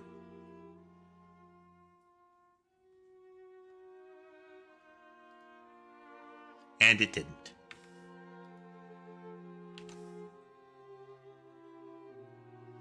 Let's run it in Godot, and one, see if we get any Godot side errors, and two, look at the nodes and see what we've got.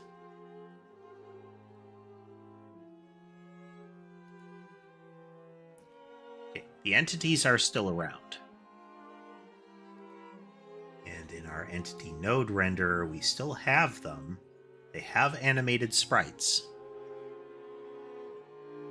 but they have no frames. No frames. Okay, that's going to be a problem.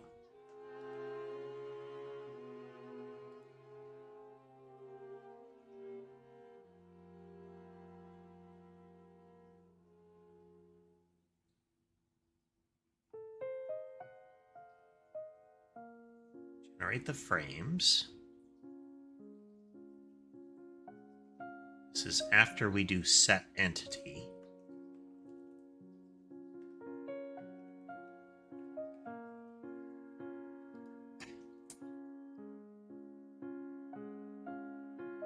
Oh, he's chewing on an empty soda bottle.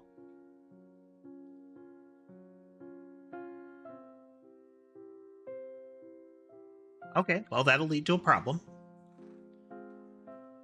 Set entity is never happening.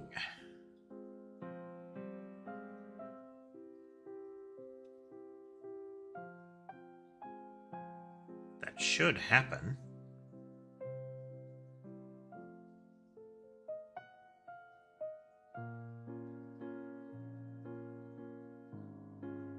I guess it's not happening.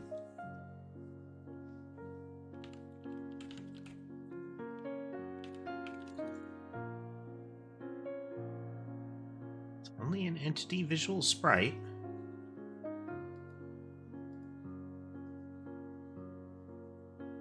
In our initialize, we call set entity with whatever entity is set. We initialize it here.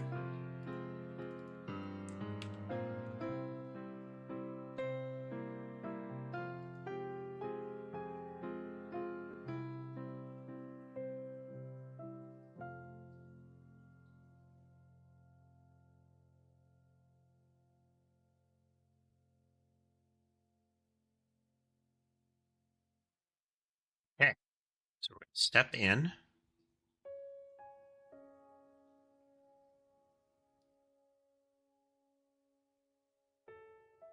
All right, why that happen? Entity visual sprite.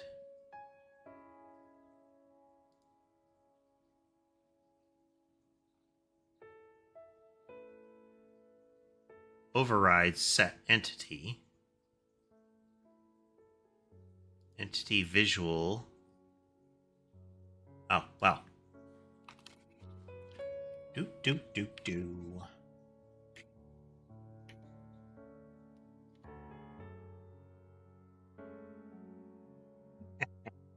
That's why.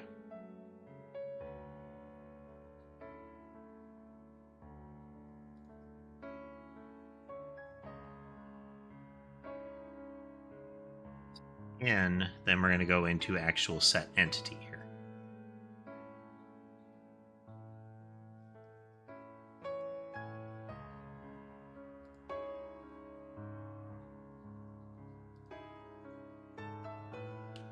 Okay.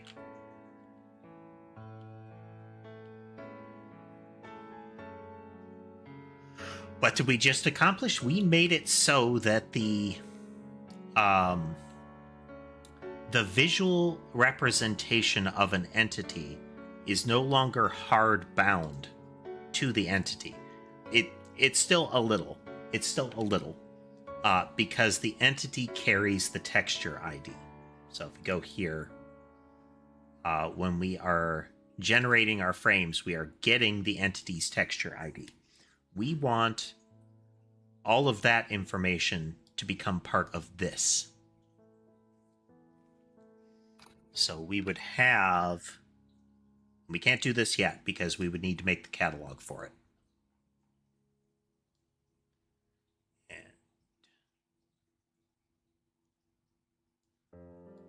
So we have texture key.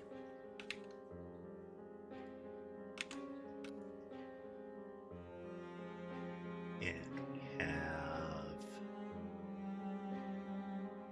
This wouldn't actually need to be a texture key. This could be a...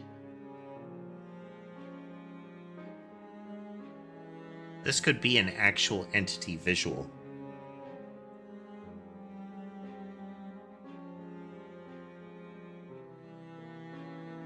Which we could copy, as every node has one of these, but it doesn't need to exist until we get to this point.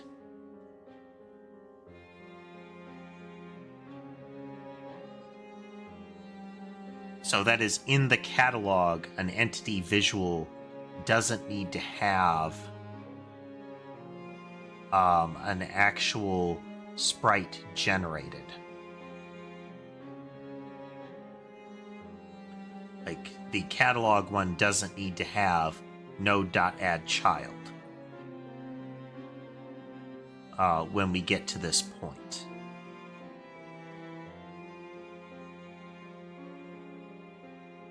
If we move create sprite out of the constructor into set entity,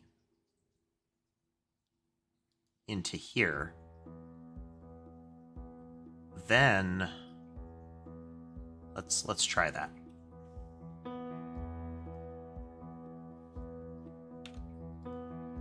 Yeah, I know, Emperor. I'm moving around. Hey, Harry. I am doing well. We're making progress. We're doing stuff.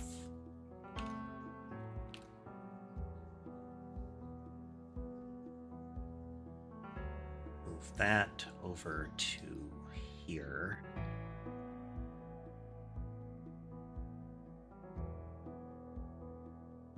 We're going to rebuild the sprite.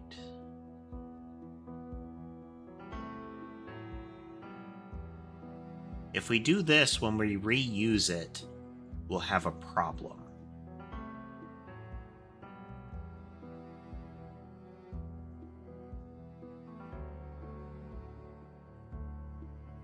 Same with the node.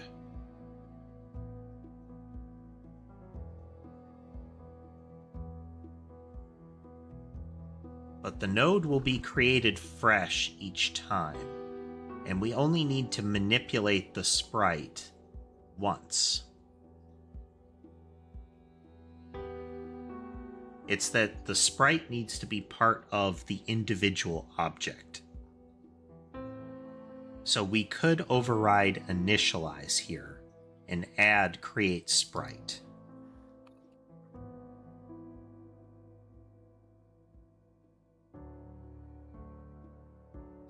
Base initialize, and we're going to create sprite here.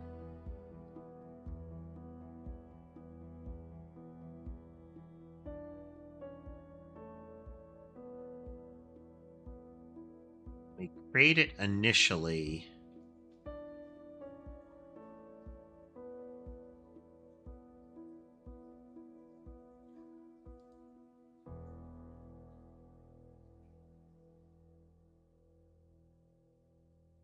Code is moving along. Code is moving along. We're updating how we create visuals in preparation for making it so that I don't have to have special handling for explosions. Hey there, Garrett. Right now, there is very special handling for how an explosion works, and it necessitates a problem as far as collision. I recall you did say that, Garrett.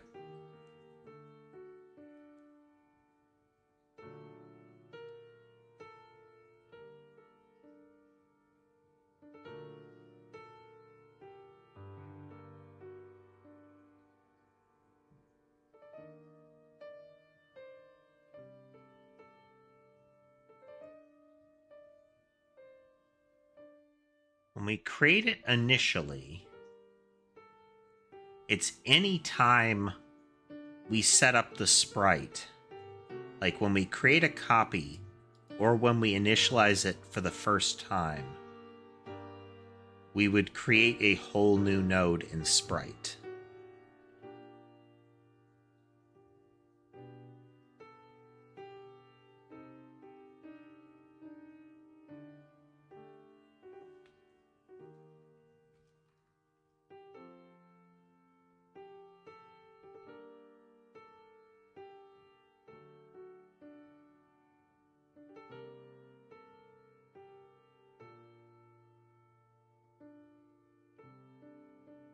So what? You made a interpreted kind of scripting thing, or what is this language that you are claiming here?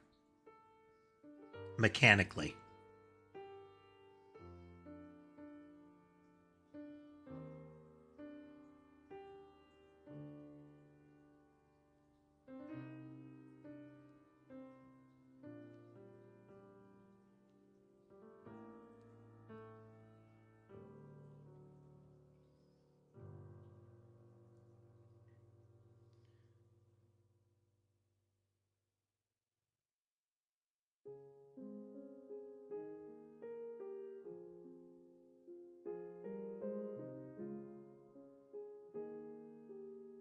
Right. Yeah, those are two very different things. What is your actual language? How are you operating it?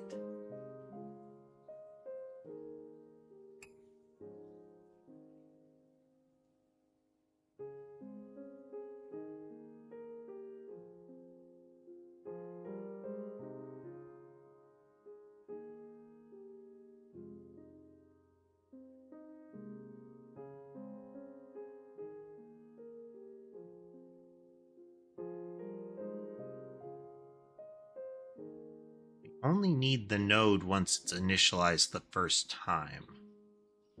I think this is a fine place to recreate the node.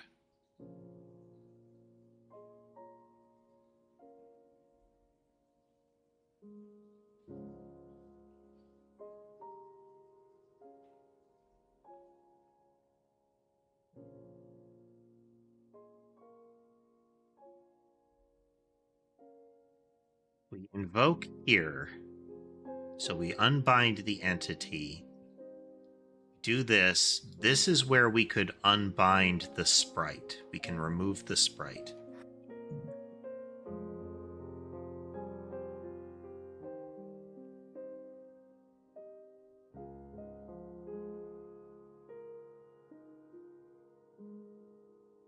Child sprite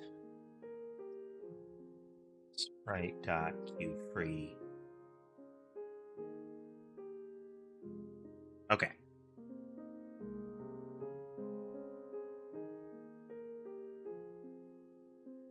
I mean that still doesn't address the system, Garrett. Like C++ compiles almost directly into like a machine code layer. A lot of scripting languages have a secondary compile or interpreter process that switches it over.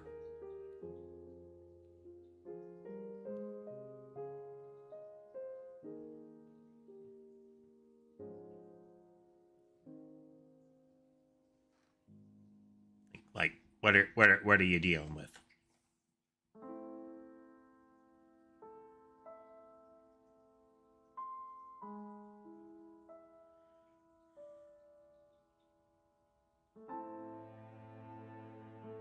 So whenever we reinitialize it, we're going to create the sprite. ASCII is a string representation key code, similar to like Unicode. That's just letters on a screen. Still not how the programming language work.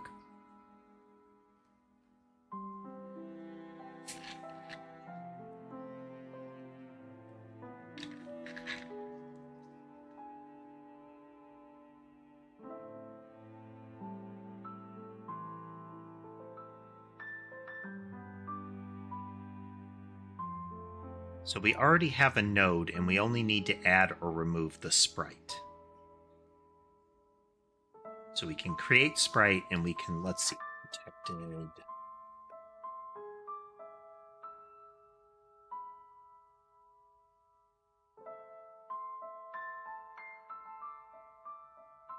Do that here. We can fetch this out of this code.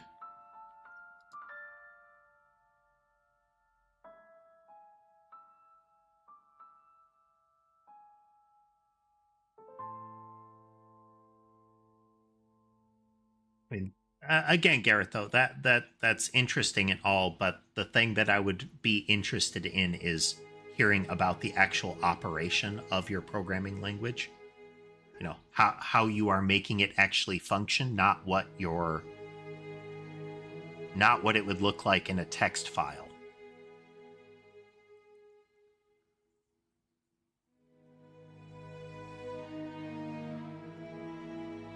So first we are going to call remove sprite whenever we create sprite. And we'll call remove sprite in... Oh. Okay, I see what you're getting at.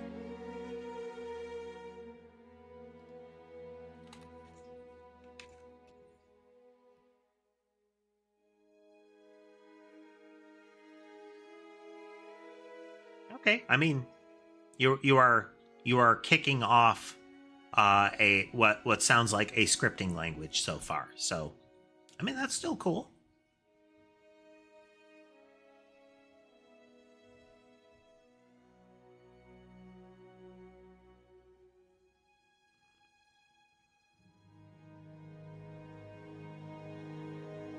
We remove the entity, we remove the sprite, and we invoke remove visual. Okay. Now,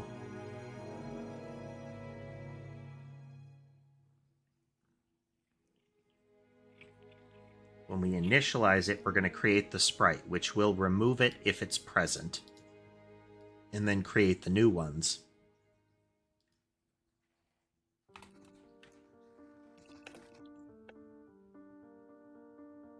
Ow, ow, ow, ow.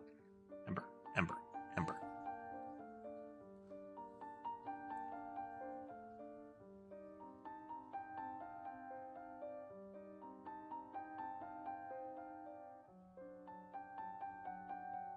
We could clean this up further because generate frames is also part of the... Well, we can't generate the frames until we get an entity. Okay.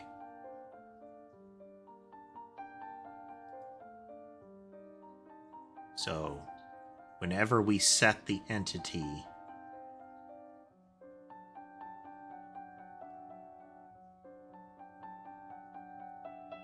Okay, whenever we initialize it, which will set the entity, we'll call create sprite afterwards.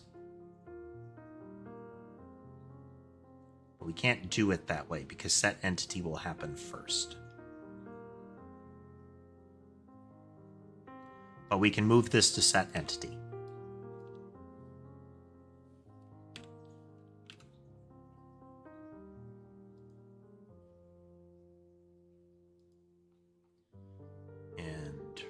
remove entity. Yeah, okay.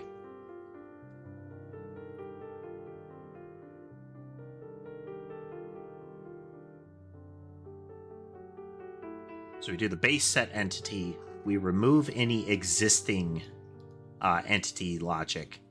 We are going to create the sprite, which will remake the sprite node. And then we will generate the frames.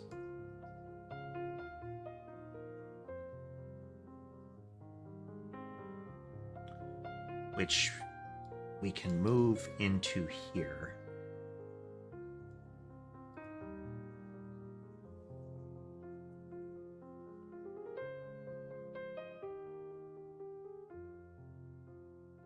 Go into our generate frames. If we have an entity, first we've got the set the sprite, but we are going to also add a remove for the sprite if it's present.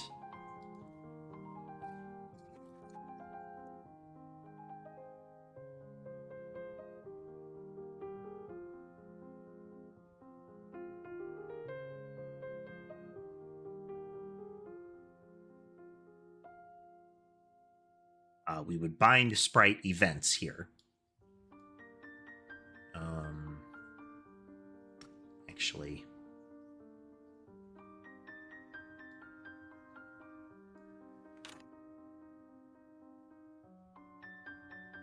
move sprite, and then we will create sprite.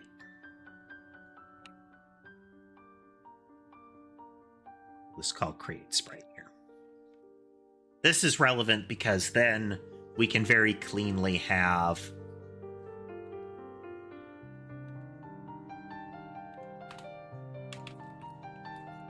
an unbind for the sprite events, and then a bind for the sprite events. Okay. This is going to be things like the animation has stopped kind of thing.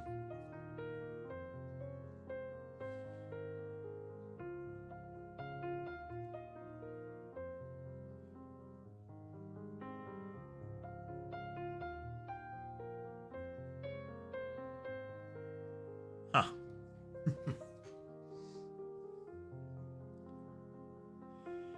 Okay. So this should get the sprite in there. Let's make sure it's still working.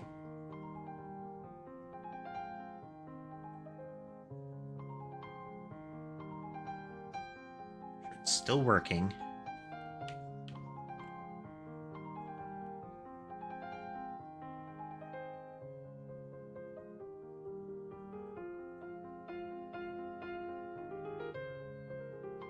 Okay.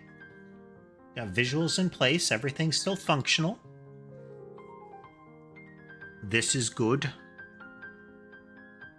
Let's get a commit in.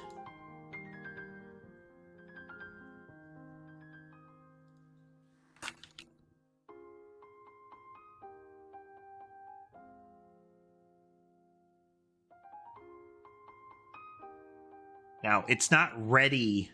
Like, it's not fully done yet because the entity...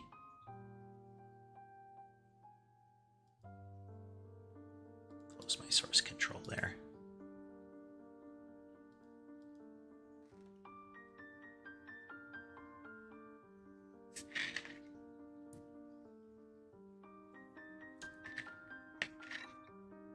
I am not aware of a platform related to that, but I am also aware that that is absolutely a safe search term that you have entered there.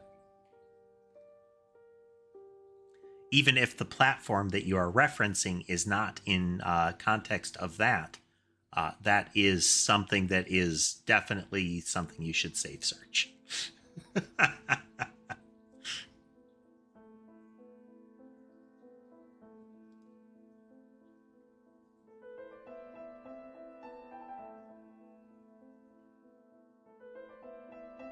Oh, I know, but what I mean is that term exists in multiple use case stacks.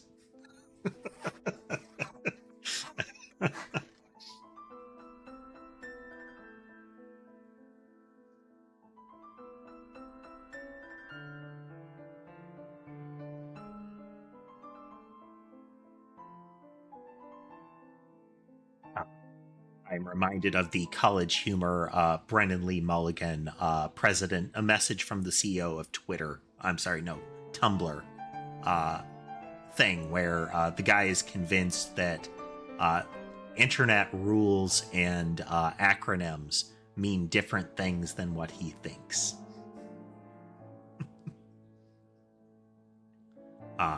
In that, terminology can have multiple use cases based on the context.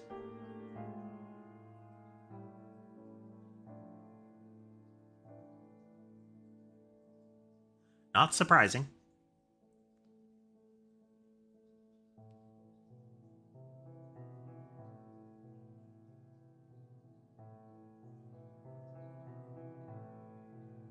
Okay, so if we bind the sprite events, it would be things like sprite dot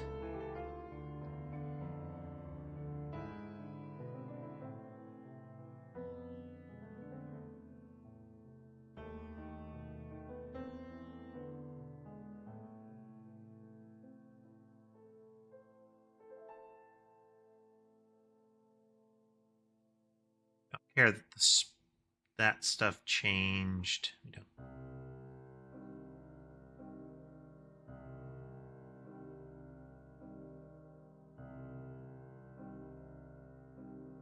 Okay, here we go.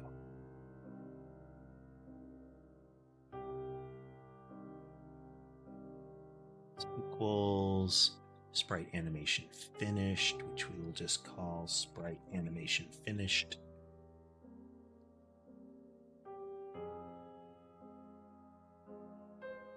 Protected virtual.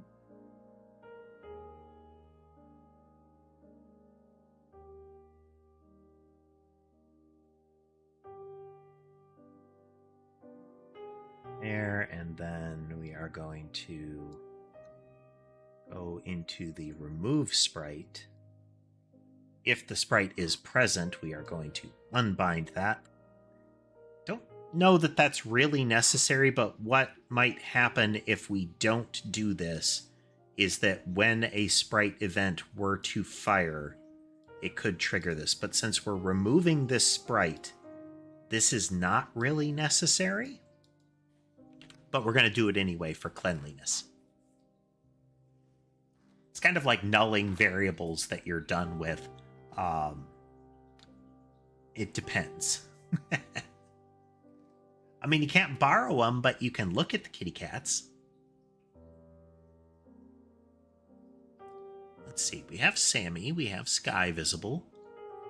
Ah, okay. In the play area, you can see Molly is watching Ember. Yeah. Hey, Henry. Molly is stalking Ember. And Sky, it's not clear what Sky is looking at. Sky is looking down towards the top of the play area camera.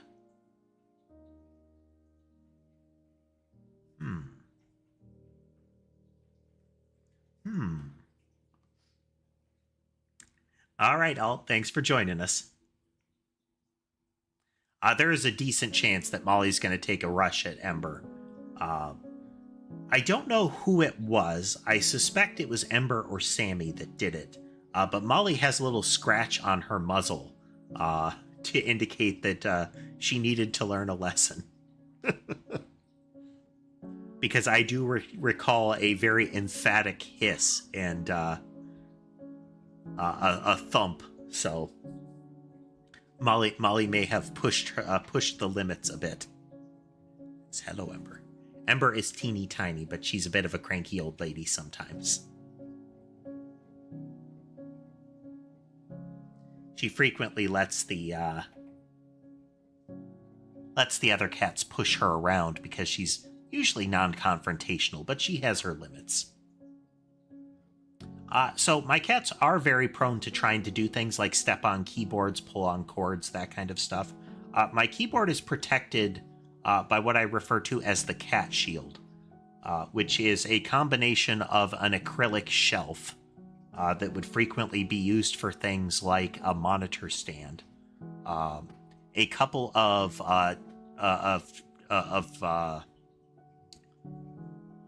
I mean, they're squares, but they're kind of T-squares, like measuring squares,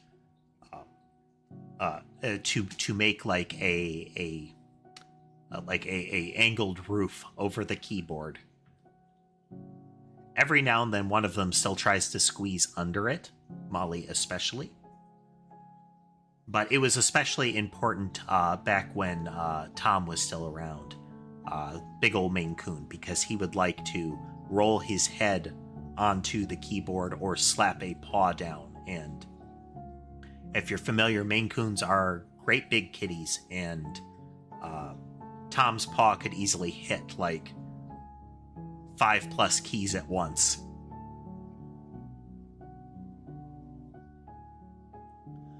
Frequently, Garrett. It's less so like forgetting a letter, because a good IDE will catch that, and more referencing the wrong thing. So, like, I have internal values. Sometimes there will be an external property that I might reference instead of the internal one, or when I have a sorted collection, I might reference the unsorted one that I just created a sorted copy of. Okay, so we've got the bind and unbind for animation finished. We aren't using that yet.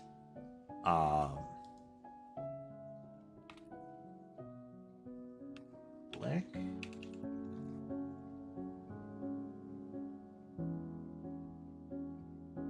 Public Boolean set false. Explicitly defaulted to false, even though a unset Boolean is 0 is false. Okay. So these two things would be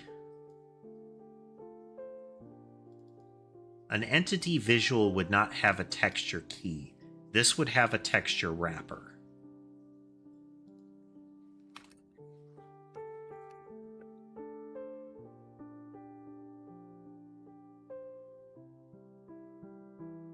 We'll call it texture wrapper.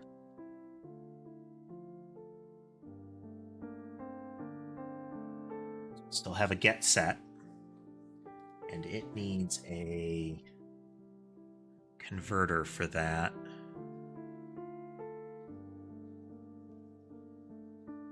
Which is, where is my JSON stuff?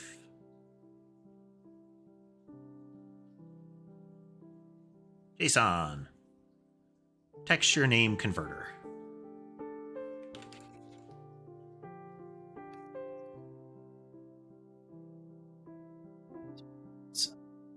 JSON converter type of texture name converter.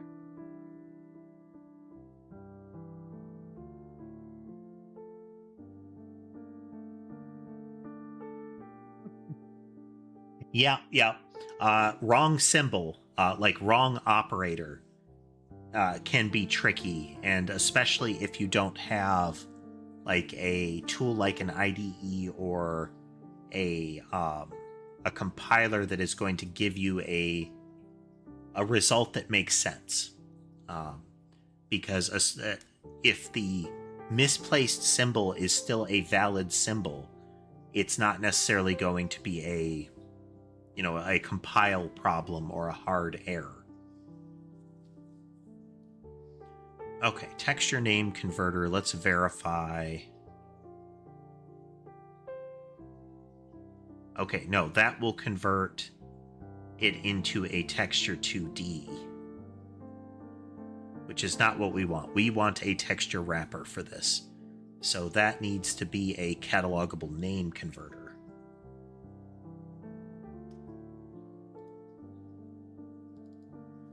Catalogable name converter for a texture wrapper.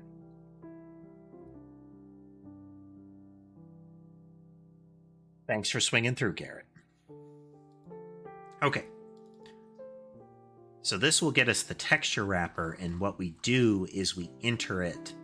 So we're going to do that. This will create an error case, or at least it should.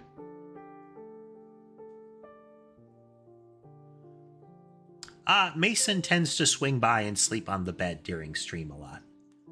He hops down anytime I walk by in order to grab some attention, but then he'll go back to the bed. So we generate the frames. Our texture wrapper is going to get the key.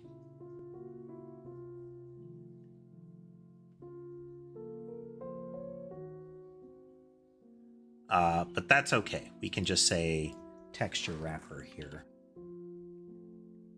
We'll break a couple of other things, but we can get you and you and you and you.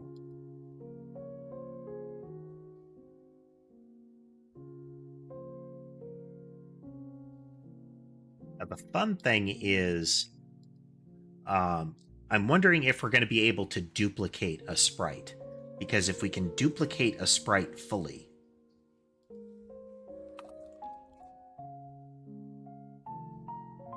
like copy or a duplicate.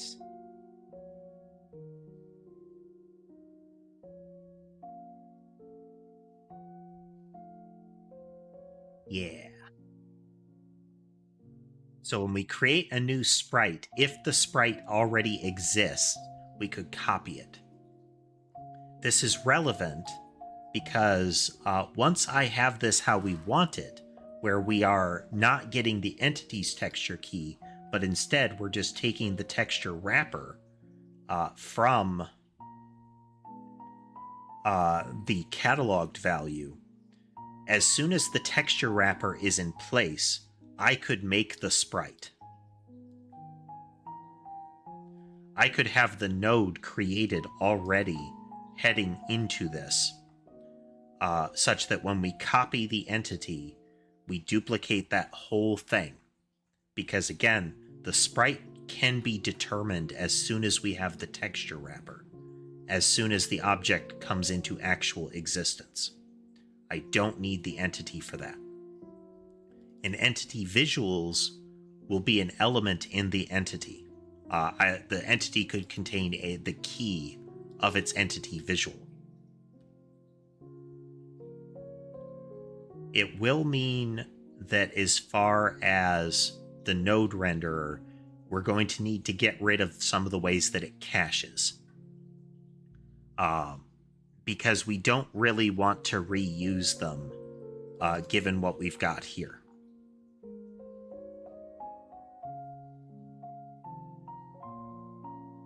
So we would take,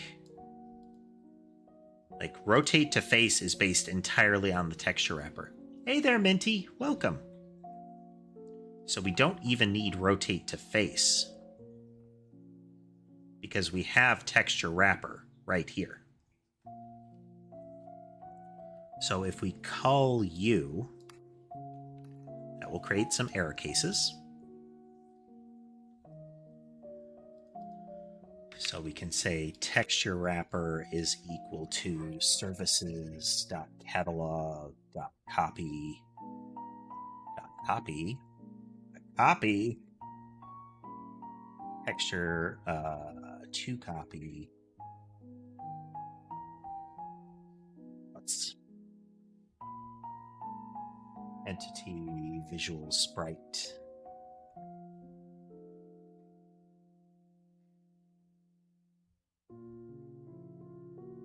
Equal to entity visual sprite, a cast of to copy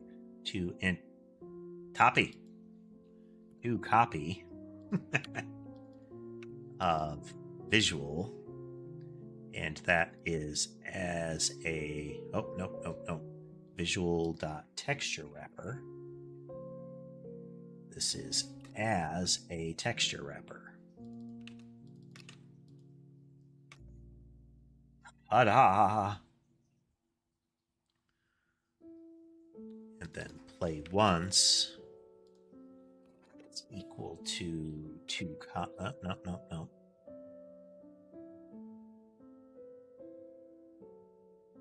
Visual.play once.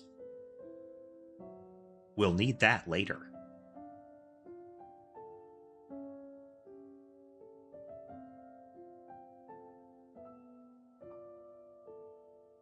Because if it's play once, we're just going to rip that visual right out. Like the visual will remove itself as soon as it's done playing. If it's play once, it doesn't care about the entity anymore.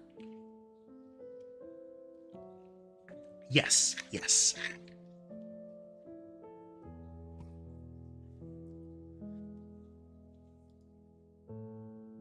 So we could do if play once. We are going to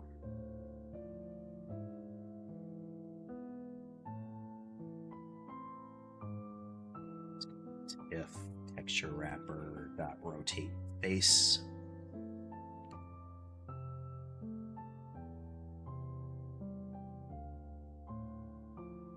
So this is on remove entity. We are going to remove entity, we're going to remove sprite, and we're going to invoke.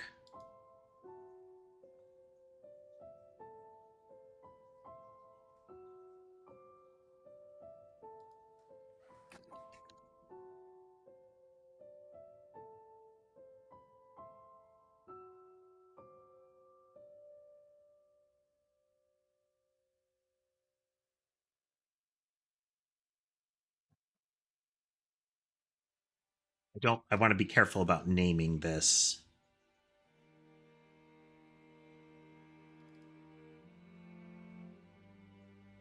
So we're going to trigger to remove the entity. We're going to remove the sprite, and then we're going to raise to remove the... I don't want to directly call this.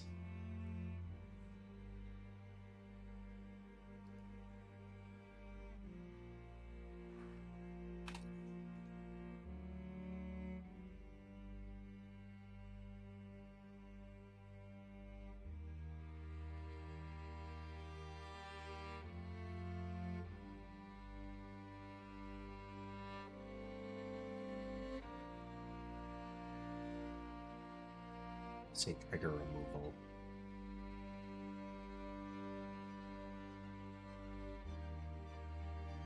Wow. That's very wrong.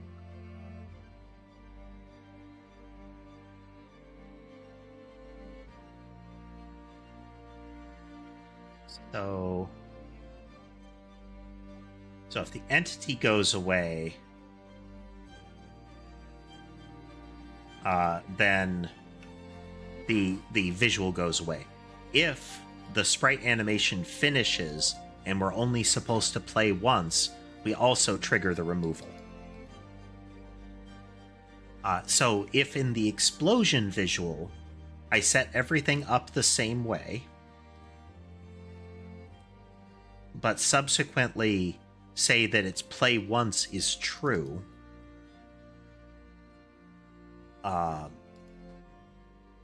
then once that animation is finished, like after we do our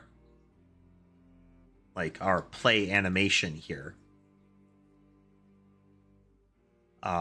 or after the animation change, no matter what, if an animation finishes, then we would trigger the removal of that visual entity. It is independent. It is independent of the entity as soon as play once is set.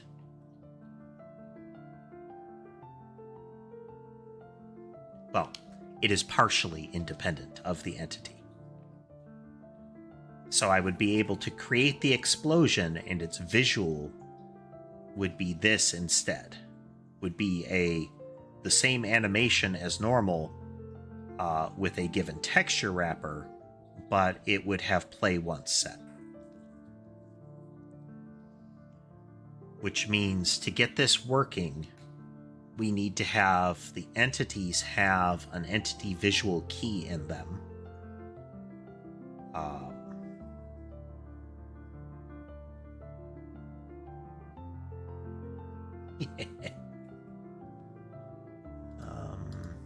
Go into entity visual. Let's make sure that we get this.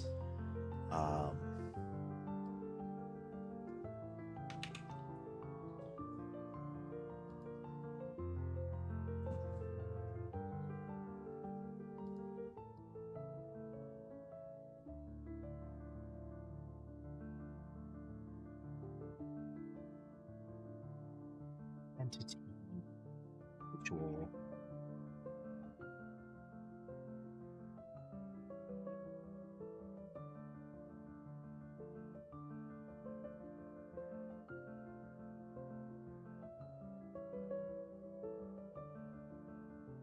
So that'll let it load into the catalog properly. Did we do that with Heart? We didn't do that with Heart.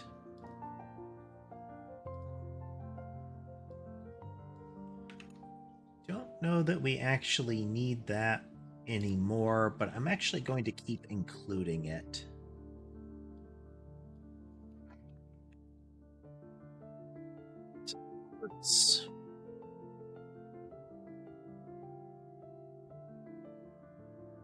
Make sure this is working still.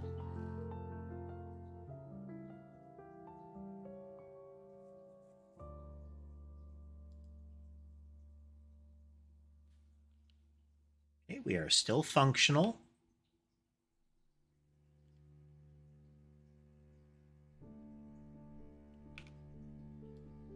For those that haven't seen it before.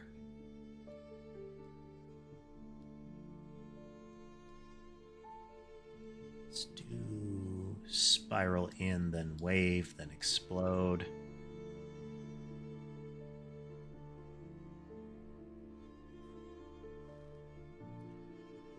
So we have a composite weapon system.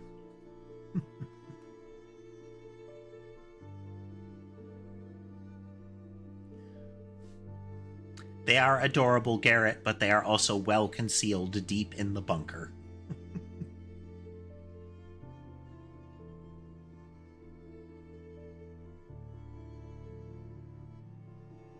Catbot Corporation is not responsible for any inconvenience or injury visited upon persons who are found to be in areas that they are unauthorized to be within the Catbot factory.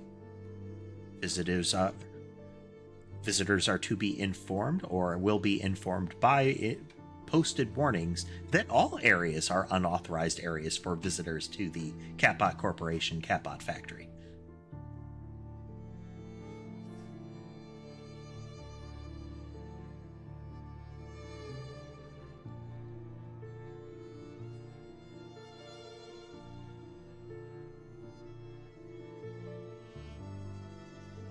Run through the game, we are doing a Bullet Heaven game. That is a game that is akin to stuff like Vampire Survivors, Hollow Cure, and the like. But we use a weapon system that is reminiscent of games like Noida, Magicraft, that kind of thing, where the way a weapon behaves has a default. So this is like the yarn ball. But then each of these little plates that we can put in place here make it behave that much more differently. So it moves in a spiral, it moves in a wave, it fires in 3 in quick succession, it splits into 3, it executes the subsequent weapon upon impact. So we can change things around on the fly here. I don't know if it'll be on the fly in the actual game, but we can add like an extra bounce heart. It will spiral out instead of in. It will zigzag instead of curve, and will burst 3 into 3 split, then 3 split, and every second it will explode.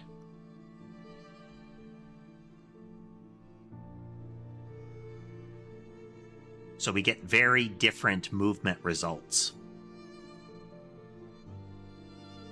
The blue things at the top are the current representation of health. Those are hearts.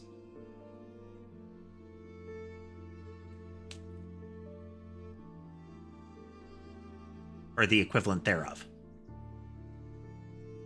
They are meant to represent that thing.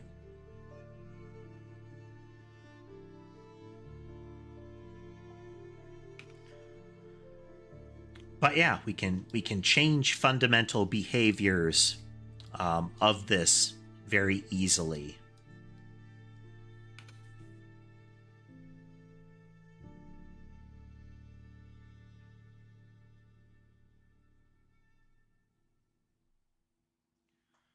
See, we take hits, health bar goes away.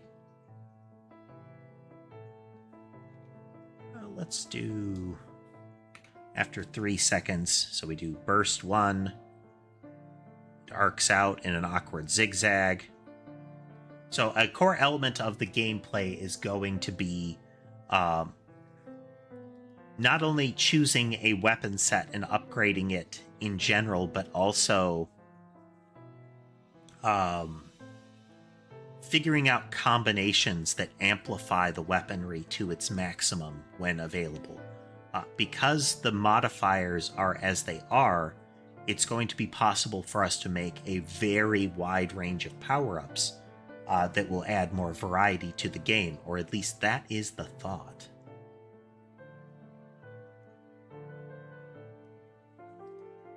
The slimes are placeholders. They are actually a thing that would be much later in the game. The enemy set will be very different. It's just that I thought the slimes were cute and I wanted to animate them because they're good. Things that bounce and stretch are good ways to learn to animate, especially cartoony fashion. You get some good motion out of them. Okay, gotta check a couple things here. Buttons. Okay, I think we're gonna wrap up here. We're right about on the marker. So yeah, good progress today. Buttons. They will be. They will be a basic enemy, Garrett, but there will be many other things that would appear before them. They are a semi-deep lore reference. But yeah, made some progress today. So we were initially looking at getting the explosive collision in there, but mechanically there were problems with how I was thinking it would work. But by reviewing how things function in Godot and also how we had it set up, by changing the way that visuals are represented, we can get away from the existing problem that we have with them. This is good. This is good. In particular, explosions right now rely on a special sort of lifespan timer that is really awkward to account for. And it necessitates a bit of logic that is, I don't think, actually working how it's supposed to. I don't think it works reliably. By getting that bit of logic out of there, we can then start adjusting the way that the object actually lives. And that will give us a bit more of an opportunity to make sure that it works properly.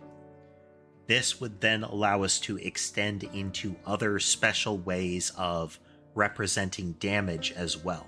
Once we've got the visuals updatable, we can represent different visuals, but we're also going to be able to extend that into the collision handling.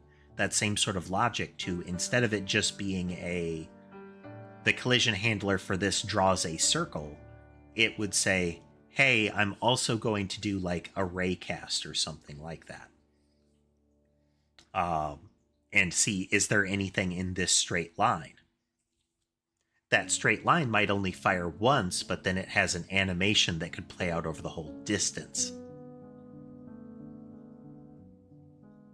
Like surfaces.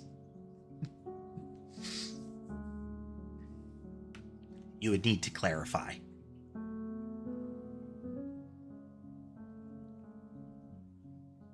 But yeah. I think we got some good stuff done today. Let's get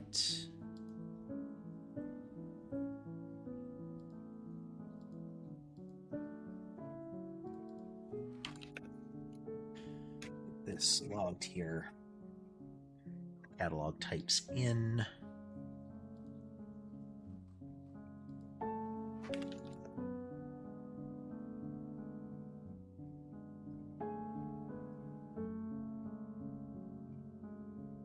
Those. I mean, I know it's a word and I know there are concepts associated with it, but it would depend on what we're talking about actually there, Garrett.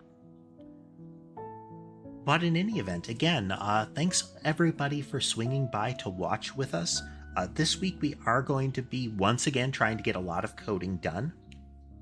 Ideally, the schedule will stay accurate. It is posted on YouTube, Blue Sky, and X at the moment. I've forgotten to post it in the Discord, but I will hopefully get around to that in a moment. But yeah, if you like what you saw and would like to see more, remember to like, follow, subscribe, push all of those buttons. They generally help the channel grow. If you'd like to consider financially supporting the channel, you can do so through platform-specific subscriptions and donation vectors, as well as Patreon and Ko-fi. You can find links to all of these options and my channels via a link tree in my description and bio. With all that said, I do hope the rest of your day is good, and I'll see you next time.